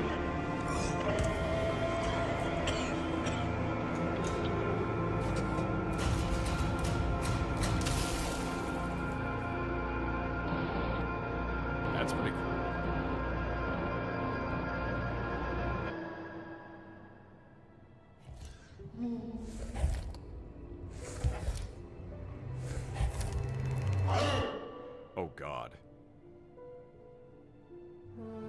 Oh, we also had new... I remember we have new footage from Resident Evil. Hang on. Resident Evil Requiem. They've showed Leon, and he's old. Leon's back! Do we not have any, like, proper details?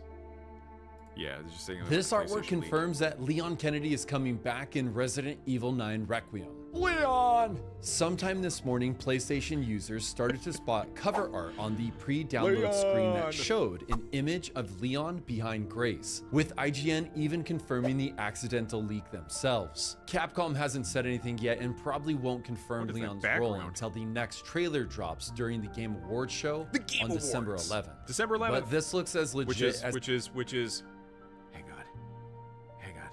Thursday? Shit. When is it? It gets, and it puts to rest the mystery of whether or not Leon Kennedy will make a return to poor the Chris. It's weird how old Leon looks versus Chris. Chris looks like about the same age as he was in 6, you know? They're maybe a little bit older. Leon looks like it's been some years since 6. What about Fever Meme? I think that would be a good game for Magus to play. What? Fever Meme? I got a routine game for you. It's called Getting a Jab. Fill out an application. Not in this economy. It's rough. It's rough. Looks kind of like Alien. It's got some good style to it. Routine or Dead Space. Yeah. Yeah, I'd fuck with that. Old man Leon can't impregnate old Claire anymore. Yes, he can. He can give Claire all those like fertility drugs and ignite the dying star.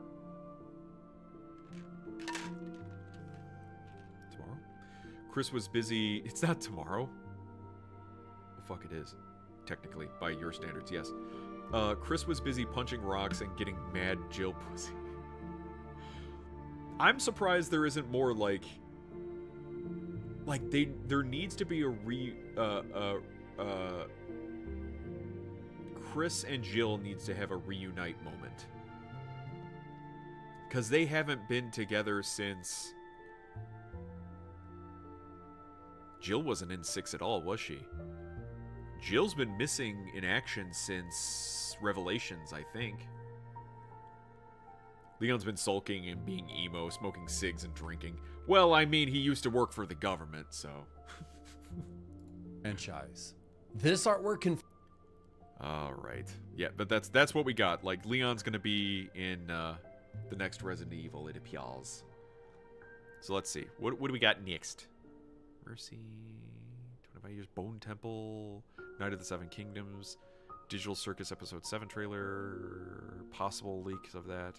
Oh yeah, possible leaks of Avengers Doomsday. Like this might be CG. It has to be, because this is okay. It's gotta be. This has gotta be AI. It's not right. He looks like Jeffrey Dean Morgan. And they just keep showing Pedro and Cyclops. Like, that's not... Yeah, there's no way is that real. No way is that real. And he had to deal with Ashley. Leon! It's fucking AI. Yeah, it has to be. I got this. I'm somewhat interested in this Mercy movie. It just kind of you have to solve your own, like, a crime. It's pretty cool. Officer down! Stay with me, Ray! LAPD! Stay where you are! We got a runner! Go, go, go, go, go!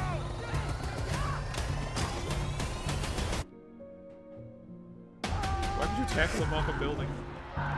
My name is Detective Christopher Raven. We live in a world where murderers walk free, in a justice system bogged down by red tape and human error. That all ends with mercy. A judicial system powered by artificial intelligence with access to every so it's camera, kind of like cell phone, and database. If you commit a capital crime, you have 90 minutes to prove your innocence to an AI judge, or you will be executed. 90 minutes to prove your own innocence, but you're given a bunch of stuff. AI slop. This might be AI slop. If it was in Mercy's Hospital, that would be interesting. LA in 2035. Saw this in the trailer and some black kid in my FNAF showing said out loud, damn. Fallen.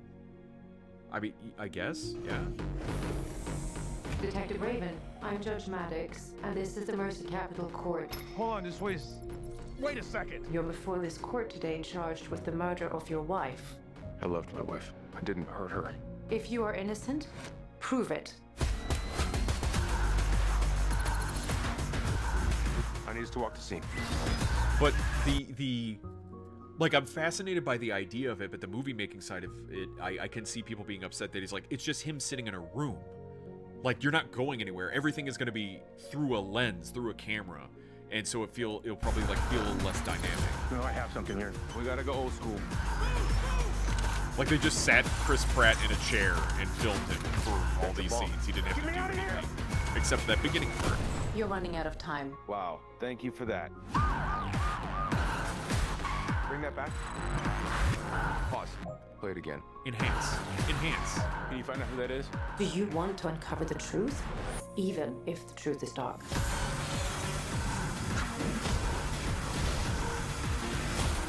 In 3D. I don't need to see it in 3D, fuckface. Don't charge me an extra $10 for a ticket. Think that I killed my wife. I think there's more that you're not revealing.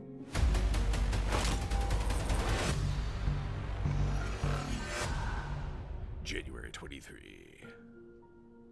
Yeah, we'll see.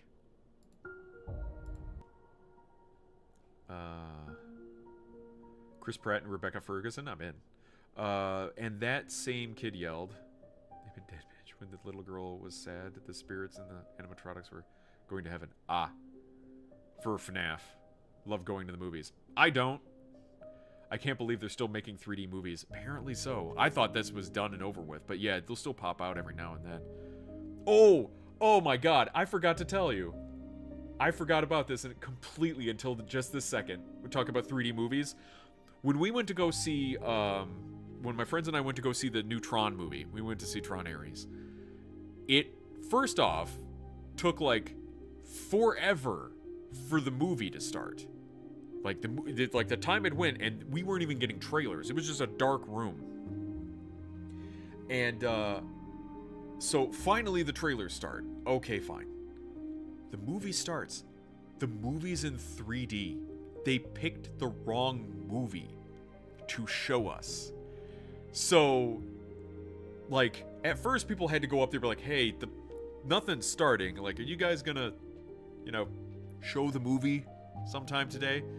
Okay, then they, get on the radio and they talk to somebody and it shows up. Then, once it was 3D, like, it was blurry and everyone's like, oh shit. And then somebody got up immediately and started talking about, okay, and then change it. And then we had to wait again. And then they immediately showed the movie. So, let this be a lesson. They can, at any point in time, show the movie instantaneously without having trailers. They just have to show the trailer. Like, it's a file. You can just push play. There's no reason for you to show the trailers and have to force me to sit through 20 minutes of trailers instead of just showing me the fucking movie. They should have it where the movie starts at the time it is said to start, not the trailers start at that time.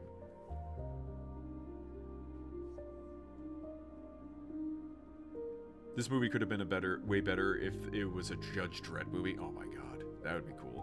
My Predator Badlands showing had the dark-ass 3D filter, so we could barely see shit in the movie. Yeah, that's what a lot of people argue. It's like 3D just makes things darker. Nah, they have to put the roll of film into the projector. It's not film. No. They push button. There was one time I went to see an IMAX movie, it buffered. The movie buffered. It was Ad Astra. We went to see Ad Astra. The movie buffered. Legit buffered. Again, why do I go to the movies? I can sit at home where it's quiet and I don't have to wear pants. But I like there's trailers. I can get cozy and get the snacks and drinks with no worries. Go earlier. Like, if the movie starts at 10 o'clock and you want to see the trailers, then go at 9:30. You just bought a ticket for a 9:30 movie. And then you show up, you mosey about, you get your drinks, you get... No, fuck you. No. Movie starts at 10. Show up or don't. I don't care. Buffered? Why not have the file to download, or is it safer to just have a stream link to stop pirating? I don't know. I don't know what the logistics are anymore. You would think it'd be like, okay, it's you know, you get the film reel and you put it on the projector and you push play and there it goes. There you go. Now it's just, okay, they gave us the file, we push play on the thing and it throws it to the projector. It's not. Oh, why are theaters dying? Well, it's because of this. Ugh. This is a memorial to the dead. Alright, so the Bone Temple. So, is this all you're doing? It is. Are you Old Nick? Old Nick? You mean Satan? Yes. Why is Old Nick why is he wearing that? released his demons unto the world of man. And the world of man fell before the demons.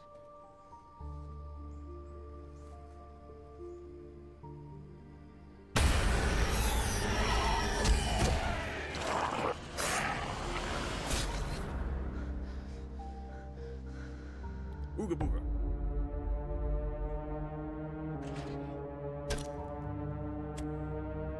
I have not seen any of the 28 events, days, people. years, whatever.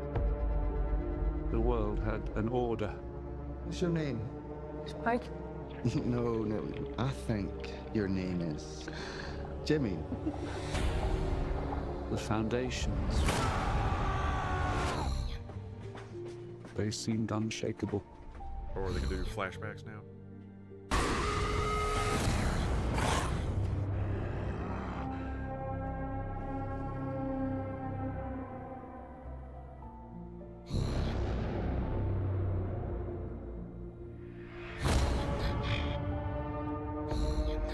When the infected attack, what do they see? Oh, Jesus. I believe the infection can be treated.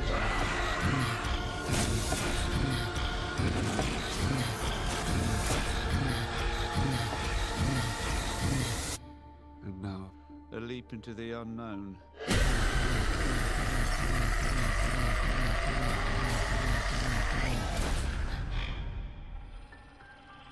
I'm sure it'll be fine.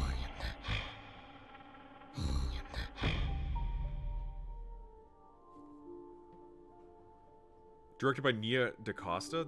Wait, what? This is? Oh, is it? Oh my god, it is. Nia DaCosta. I was looking at what was it, Danny Boyle?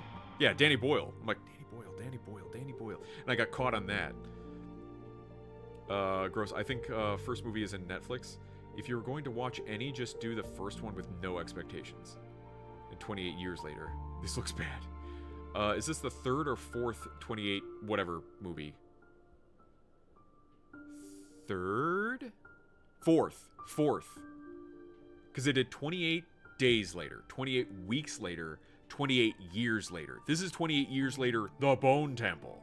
So I think it's 4. The first 28 years trailer was one of the best trailers I have seen.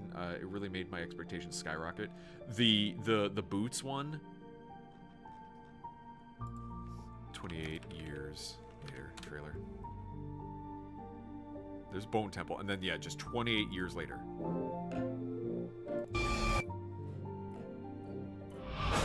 Is it this one? Really?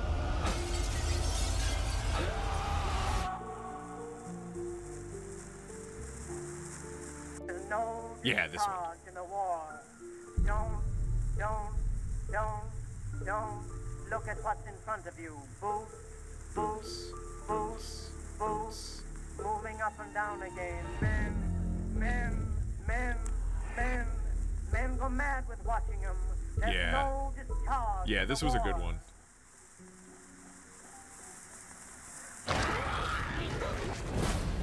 But isn't in terms of zombies, isn't the rage virus, they just like rabies? Like they're just crazy people. There's nothing like supernatural or anything about it. They just lose their mind. They'll still have to eat and like they're susceptible to bullets and damage and stuff like that. And people have talked about it, like when it comes to that, it's like that's manageable. That's real manageable. There was a skit or something I was watching on Facebook that they talked about that, where like in terms of like zombies are manageable, the rage virus is manageable, but then they're like, oh shit, clickers. Like clickers is harder because it's a spore and it'll get everywhere. Necromorphs are harder because you have to cut off their limb. You can't just shoot them. Doing physical harm to it doesn't matter. It's an entity like the Thing, where you'd have to burn it or like cut it down to its molecular level in order to get rid of it. The creator said 28 months wouldn't have been that different from 28 weeks. Oh, really? Okay. So that's why they skipped. So this is 28 years later to Electric Boogaloo, so they just skipped over 28 months. Right, yeah. The thing about the rage virus was the instant infection. Okay. Just watch Shaun of the Dead and call it a night. One drop of blood from an infected will immediately turn you. Wow. And is anyone... there's no immunity? I mean, that would make it a difficult thing. Oh, right. A Knight of the Seven Kingdoms. Remember Game of Thrones?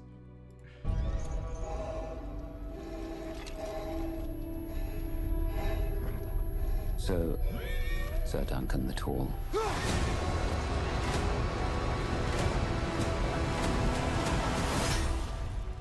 How good a knight are you? You'll see.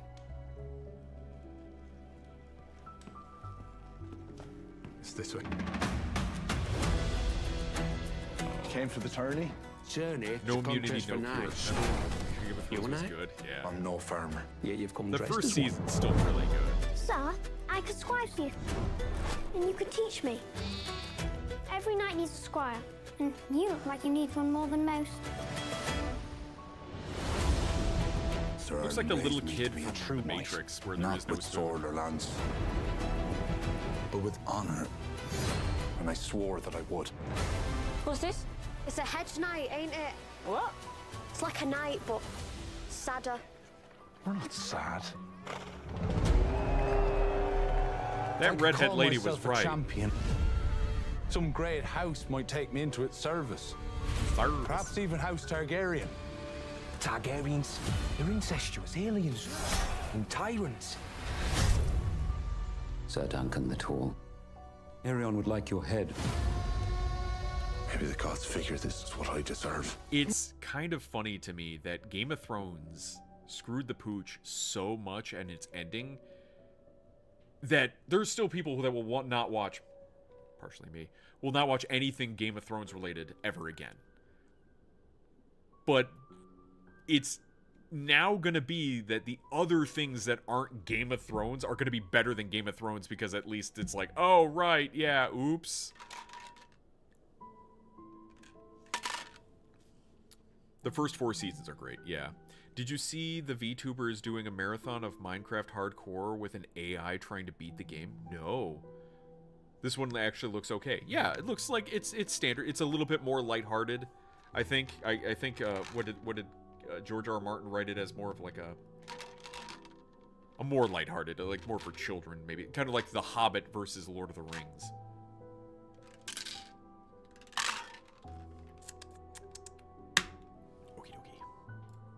Come on, little knight.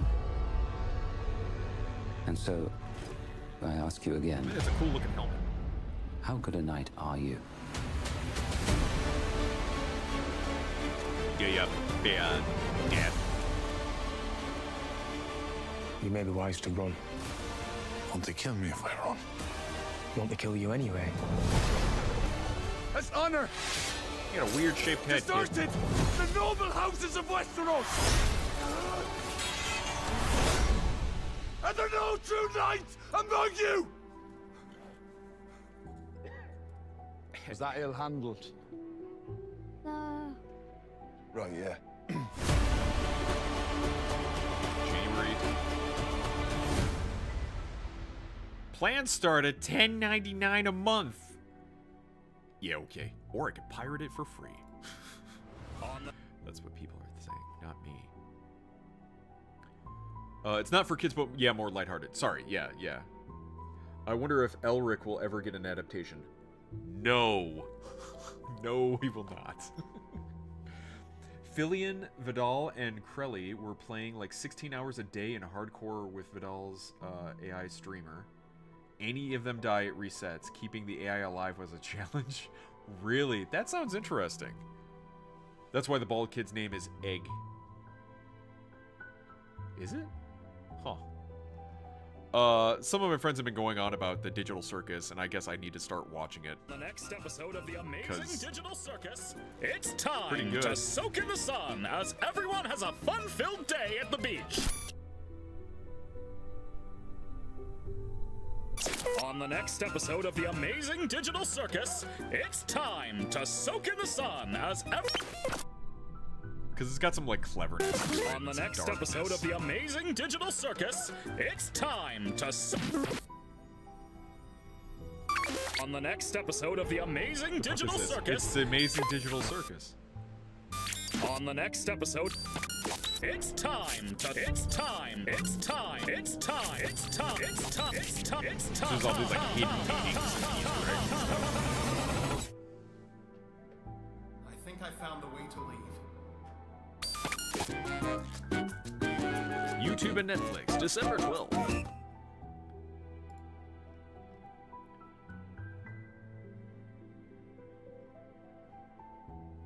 Interesting.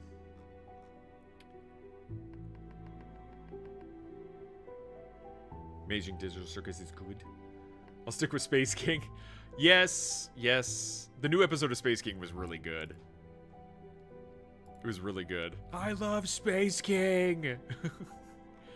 Apparently there's another trailer, or another trailer, another season of Trigun, about Trigun Stampede. Vash the Stampede's a joyful, gun-slinging pacifist, so why does he have a $6 million double dower bounty on his head? That's what's puzzling rookie reporter Meryl Strife and her jaded veteran partner when looking into the vigilante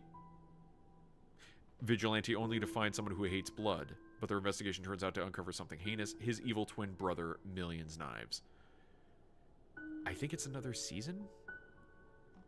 Unfortunately, Crunchyroll, I don't know if you guys saw the posts, but Crunchyroll is now getting rid of their ad-free version. No ads. Their free ad version. So you could watch it for free, but there would be ads. They're getting rid of that entirely. And basically telling you, well, make sure you subscribe so you don't miss out. Yeah, that's kind of fucking horseshit. They've, for a while, been doing this fucky thing where they wouldn't have everything on their library available to you unless you subscribed. It would be on their platform, but the free version wouldn't be there. You'd have to pay money in order to get it. So they were already doing stuff like that, where only certain things would be free. Maybe an episode here and there, not the whole run of it. Even with ads, that it was free. So now they've just completely masked off. They're like, okay, you have to pay money. But I'm pretty sure they had ads with their paid subscription too. I could have sworn, but who the fuck knows? So, yeah, free 7-day trial, then cancel, then free trial, cancel. Watch full anime episodes on YouTube. What? Can I? Oh, try it free. 2 seasons, try it now, okay. So it's connected through YouTube. Oh, okay, they do stuff like that, where it's like YouTube is facilitating Crunchyroll's content.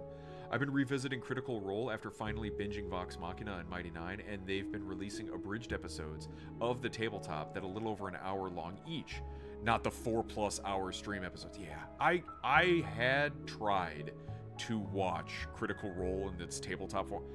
It is a slog. I cannot do it. Even having it on in the background and stuff, like, I feel like I should be focused because it's a story. Like, I want to stay focused on the story. But then I just zone out because it's a lot of like management stuff, roles and stuff like that, which is part of the experience, but I would like a streamrolled version. Steamrolled? Streamrolled. Shorter version, truncated version of it, so that way you can, you know, get to where you're going. The battle scenes are the most boring aspect, right? Which is unfortunate because I'm like, okay, what am I gonna do? Okay, I'm gonna do this. Roll for it. Okay, do I do it? No. Okay, moving on. I skipped those to get to the story and role-playing scenes, right?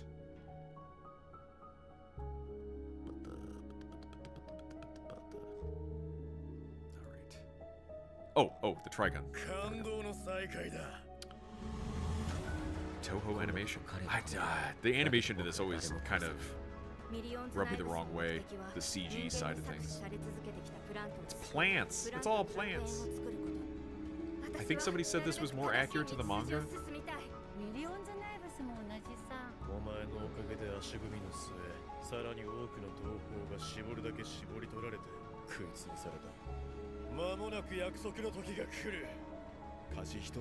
Plants are humans.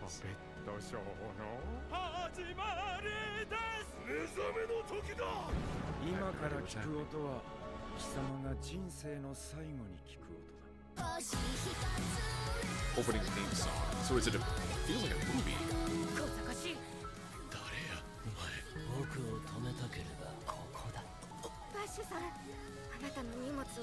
私たちも一緒に背負います。あなた一人で戦っているのではないって。はい、バッシュさん、葬儀屋さん、笑ってください。チーズ。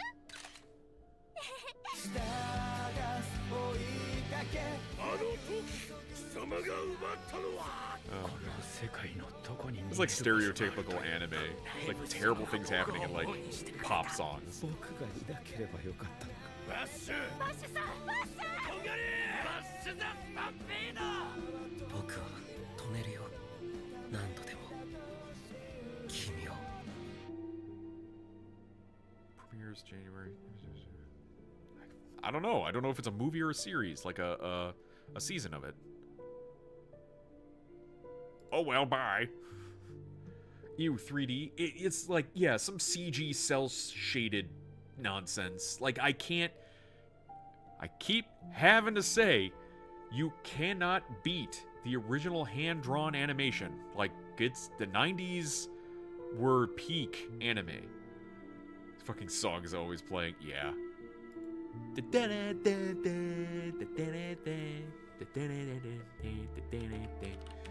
Alright. Well, it's almost midnight for me, so let's boot up our Katina Eats Kilos video. Yeah, last week she ate a big pizza. I'm so hungry. I didn't eat lunch today. I was so busy, so I'm still pretty hungry. Alright, let's see what we got here. What we got. Schweer. Taking on the undefeated Tier 4 Big Dilla. Or is it Big Dia? Because it's Quesadilla challenge at the Tipsy Cow in Milan, Tennessee. Very hungry diners have one sitting time limit. So they just have to keep sitting there. That's cheating. To finish an undefeated tier of the Big Dias, which are basically supersized soft tacos. Each tier comes in a set of 3 Dias of choice. As of filming, 12 Dias have never been defeated. The previous record was the Tier 3 featuring 9 of these half-pound quesadillas. If you choose to go for a previously defeated tier, you must complete it faster than the current record holder. Winners can earn their meal for free, a groovy hat, a certificate for a free meal and ice cream, and their spot up on the Tipsy's Cow's Hall of What's It? How many do they have to eat? One's a finished undefeated tier, which basically supersized. A set of 3 Dias of choice. 12 have never been defeated. So 12 is the record to beat. Previous record was the Tier 3 featuring 9. So we're going from 9 to 12? I guess? I went to Costco and bought the $1.50 hot dogs. $3 in total. What'd you think of the hot dog? I've never had a Costco hot dog before. Meanwhile, the rest of their menu are fucking ridiculous now. Like that sandwich, there was like 10 ready to go, but nobody was buying it because it was fucking $7. How big is a $7 sandwich? The hot dogs were good, not bad. Okay. All right, let's put a pause on our Christmas chill music here. Thank you. Oh That looks my fucking goodness. good, dude. What is How up, could you people? not Welcome eat to those? today's video. I Today one I'm time in ate Milan, Tennessee. 6 cheesy gordita crunches in one sitting without any problem. So this looks doable. At a place Oh my called God, the that Tipsy looks Cow, where I am taking magnificent. on their Big Dilla Challenge. I have a 1 sitting time limit. What's that? To set an 18-inch pizzas are still $10 though, right? Even if they cut out most of the options. For Costco, it's a $1.50. What the fuck do you expect? Well, it's funny. We're good, not bad. But it's like we're good. Be like, kind of salty or something. I don't know. Those look much smaller than I expected. I agreed. Holy arms. Yeah, we're there. I was gonna say I could probably eat 2, but seeing them, I think I could eat 4. Yeah. What food stares at muscle arms? Yeah. Where's Tuna Key? Tuna Key could get on this. We would devour this. Costco hot dogs are kind of salty, but good for the price. There you go. It tasted like a hot dog. Is it beef or pork? Are they kosher? Her arms are looking extra swole today. new record. She probably against worked out these before big she Dillas, got here. which are basically like supersized soft fucking tacos, great. essentially. So what I'm going for is actually the Tier 4 record, which includes 12 of their Big Dillas. Previously, I was brushing my you had teeth. to What's eat this? 9 of Quesadillas. them, so the tiers So go they're in basically sets just of large 3. soft tacos. So I'm trying to set the record 12 at of them. Tier 4 today, and I'm feeling a bit cocky, I guess you could say. But it doesn't- I I might don't even think go that's- for Tier 5. So That right in doesn't front of me look like here a is lot to me. 12 Big Dillas. I have 6 of their Smashadillas, which have ground beef, I think some of they're their Dilla quarter-pound beef sauce, hot some dogs. cheese, Okay. and it looks like some Tell your hair. fresh sorts of herbs in there as well. And then the other 6 are chicken fajita Dillas, which have like some fried onions and peppers in there, along with cheese and of course chicken meat. So a 1 sitting Chicken time limit to meat. finish all of this. The Tier 4 is only $25 to try, but if I am successful, I will get my meal for free, I'd a pay groovy that. hat, and a certificate to come back and enjoy another free meal here at the Tipsy Cow and some ice cream as well. But if I feel Do I a get to little pick the bit meat? I frisky, think so. might go for 15 of the Big Dillas, in which case that will be the new benchmark to hit. So I am very excited to give this a try. There might even be some dessert in it for me here, which I hear is quite delightful. So without further delay, let's pull our hair back and get this challenge started. Let's go. I was so nervous I wasn't going to do that all in one go. That was a lot to remember. Did I say anything wrong? Stares at my Oh, okay, What's in the good. cup? I think it's sour cream. Let's do this. No sniffers. 1, 2, 3. It is Dilla Cease your eating sniffer eating. time. Let's go. We'll start with ground beef. That is a soft hot. That is not a. Oh my gosh, yes. I'd be able to finish that in like 3 That is bites, so good. maybe 4. Mm. I would need salsa or sour cream. Yeah, a little something moist. I could 100% do this. Wow. This seems doable. I don't understand the problem. These are really, really soft. I'll take 100 And it's a of these. sitting time. Okay, Like so I was she definitely doesn't have a exaggerating time when I limit said other than 100 just of sit these. These there. were That's it. actually pretty darn hearty and As long as she pretty doesn't get heavy. up. Honestly, these were so delicious though. I could have just sat there and enjoyed Ground these beef. I would expect for some days. other kind of It beef, felt to be like honest. so I mean, unique. there's probably a I should ground beef, also and then maybe like a mention if I win, I get sirloin, to sign something like that. The Yeah. wall of fame behind me. 3 bites. How big is your It's a mouth? cute little wall. And unrelated to what I was just Yes. talking about, I could have also chosen a Big enough for all those option, titties. which sounded really delightful, and a buffalo chicken option. I just wanted to Buffalo go with chicken, some holy shit. easier ones because I had no idea how Stupid large these were Italian. going to be. These No are time limit. What a delightful. boring I could challenge sit then. here all day Yeah, it's watching just these. consume a large amount of food. Now, like she said, I'm glad you it's just one- can do a previously accomplished challenge, but you have to beat the previous time. But she's going for a higher tier, so she just has to eat more food. That's all. Sitting, because I could just sit here forever. I can do this challenge. It's easy peasy. I guess we're meeting in Tennessee. I guess our meetup is going to be in Tennessee. Is what's going to happen. The macros on these are probably actually pretty good on this too. Maybe. It's just a lot. This place is only like 2 hours away from Nashville. I might make a road trip.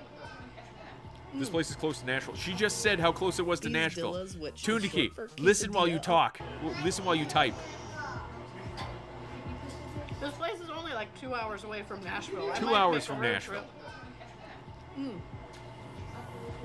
These Dillas. What's that? If this place is close to Nashville, then I will go and be fat, I guess. 2 hours. Meet up in Tennessee. Boo. Toon said it Which first. is short for quesadilla, obviously. Did he? I didn't see it. Were more like a giant soft taco, and they were so unique and flavorful, though. Honestly, I would make a Shirley road said trip it to first. come over and All right, try fine, more but of don't call me these, not Shirley. to mention everything else on their menu. All right, final of the original Also, you're not Shirley. Smashadillas, hopefully going down. So far, With the delay, most he said it anyone right has ever before her. finished is 11, and It you had do to go have through the finish in internets. sets of 3 to make it to the next tier. So, let's see if we can be the first to hit tier 4, and maybe even delve into tier 5.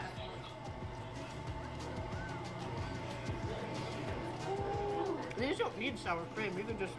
The smash sauce, which was on the Smashadillas, was divine and Smash made these sauce. really, really messy. As you can see, there's just sauce pouring out the back end. I really didn't need any sour cream on these ones flex because her they were legs. just so juicy already. Yeah, she'll flex, but All only right, her let's go legs. You on won't to be the able to see chicken it. fajita Villa.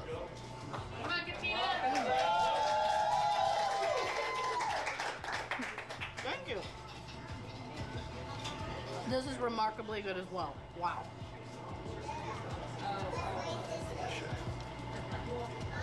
And it's been The sauteed like 3, onions it's and almost 4 peppers in minutes. this, She's like flavorful. more than Love it. half done. This is a joke of a challenge. That is good with sour cream.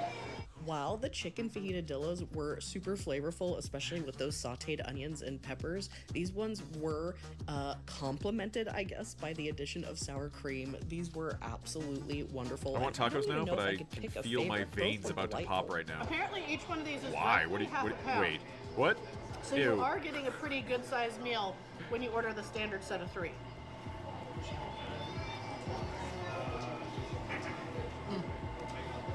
I can't decide which one I like more. They're both really good in their own way. I will say, if you're interested in trying this challenge, if you're trying to beat one of the speed records on a lower tier, go for the Smashadilla because they go down so fast. All right, so that is Don't the ask end which of tier veins. 3, which I'm was sorry. done in 5 minutes 20 seconds, which I believe would have beat the tier 3 record as well. I think that was 6 minutes. If this is one of the tacos, yes. But this is like a quesadilla taco.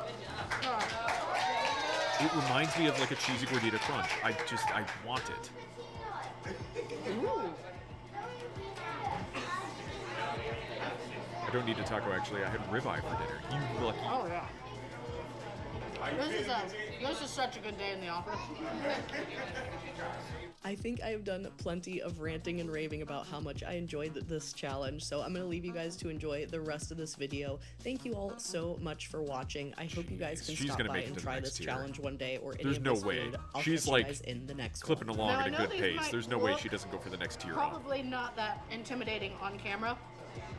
But Open I'm up on telling you the what, these things are hearty. I actually am kind of like satisfied already. So don't be fooled by what these look like on camera. Camera is subtracting pounds today. How the fuck is this bitch not 500 pounds? Because she doesn't eat like this for every meal, and then she works out like all the time. Saddest ribeye ever. Them dummies Alright, cut final them of tier to 4. like Let's less see than what we a can do. 3/4 inch thick. Oh man, this has been in my freezer since I bought it when they were $6 a pound. Wow. Did it? I hope it didn't have any like freezer flavor to it. That's always an unfortunate bit of like things that have been in the freezer too long. It's like kind of tastes like freezer. She is on the inside, but also 60%. She's 60? No, she's not 60. All right, so I have we're a gonna chest continue freezer on and it was this coffee backpacked. adventure Nice. And do tier 5. I think we finished around 8 minutes for the tier 4. I am going to stop here though, just to give the casual folks who come in a chance. I do feel a little unfair being a professional coming in here and dominating too many. So Oh. we'll stop at the tier 5, and I think enjoy us a little treat at the end of this. So here we Wait, go. wait. 3 more of the Smashadillas. She's stopping at tier 5.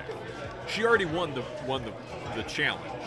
but now she's going for more. But she's telling herself she's gonna stop there to let the regular folk be able to catch up. It's like, all right, listen here. I might be a professional eater in the fact that I've eaten every day of my life. She's aging herself, putting her body through this. Yeah. But, I mean, aren't we all aging ourselves in some form? Just by existing, we're aging.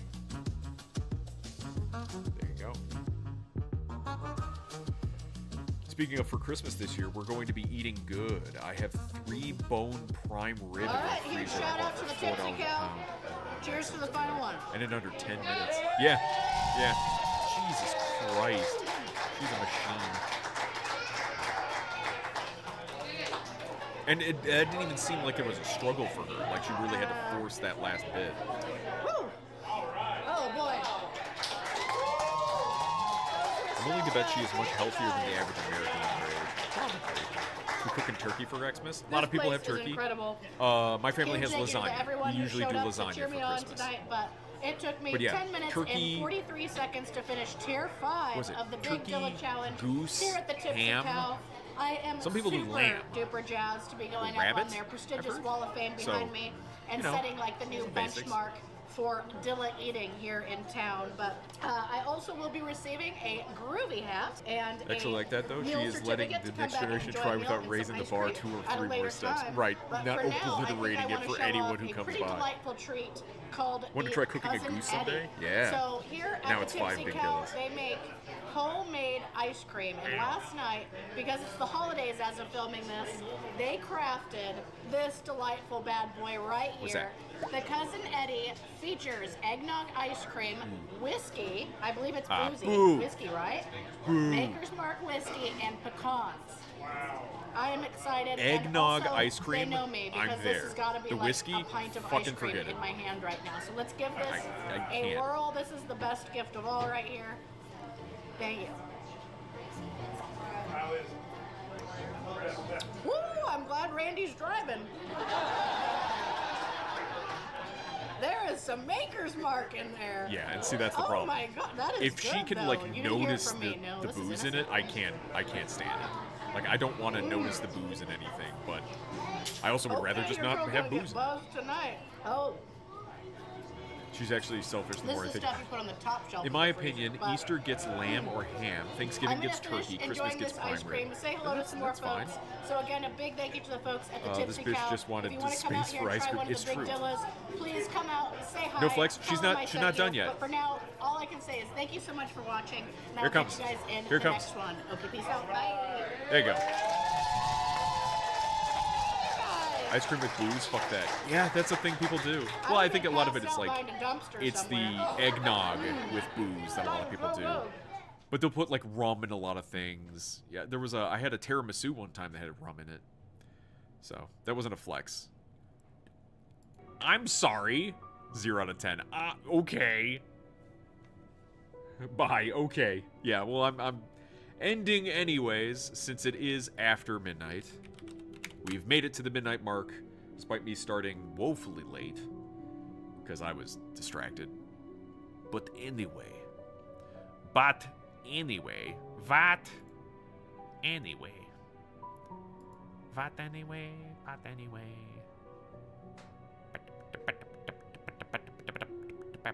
Ooh, Jim of the G is doing Majora's Mask.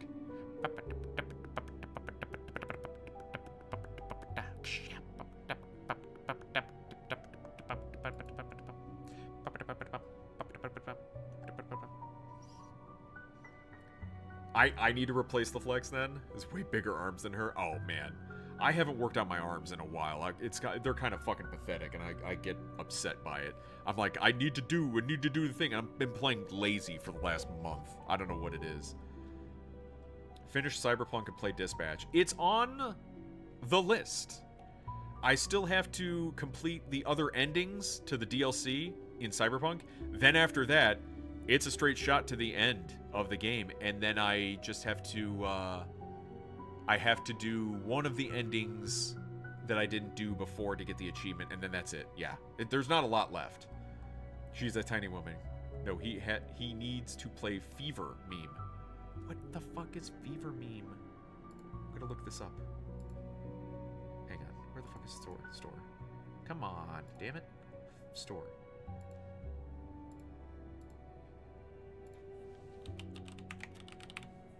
It's $4.20.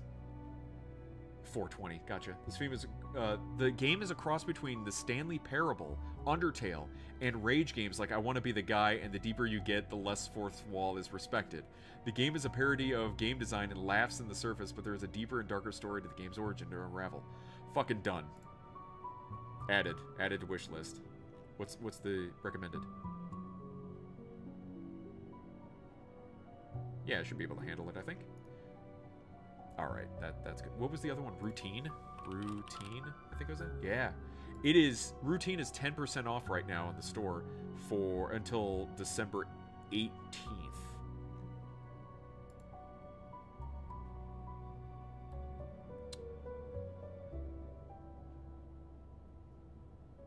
It's the latest, greatest meme game. Gotcha. No, the 6-7 meme. Shut up. Should be like one stream game. Oh, okay. Maybe two. Don't watch the trailer, just play it. I did not watch the trailer. I did not. I saw some footage of it where like lava and spikes and stuff, but I did not watch the trailer like officially. Gotcha. When does that game that is like Vamp Survivors get released? The 40K one? The Warhammer 40K Survivors game? 40K Survivors? Sir, do not redeem. Survivors. What was it called? Fuck. I think I added it to my wish list. Let me check here. Wish list. Wish list.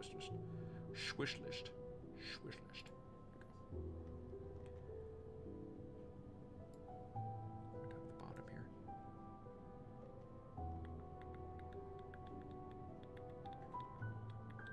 Warhammer Survivors. Release date 2026. That's all it says. 2026. Don't know when. Don't know when.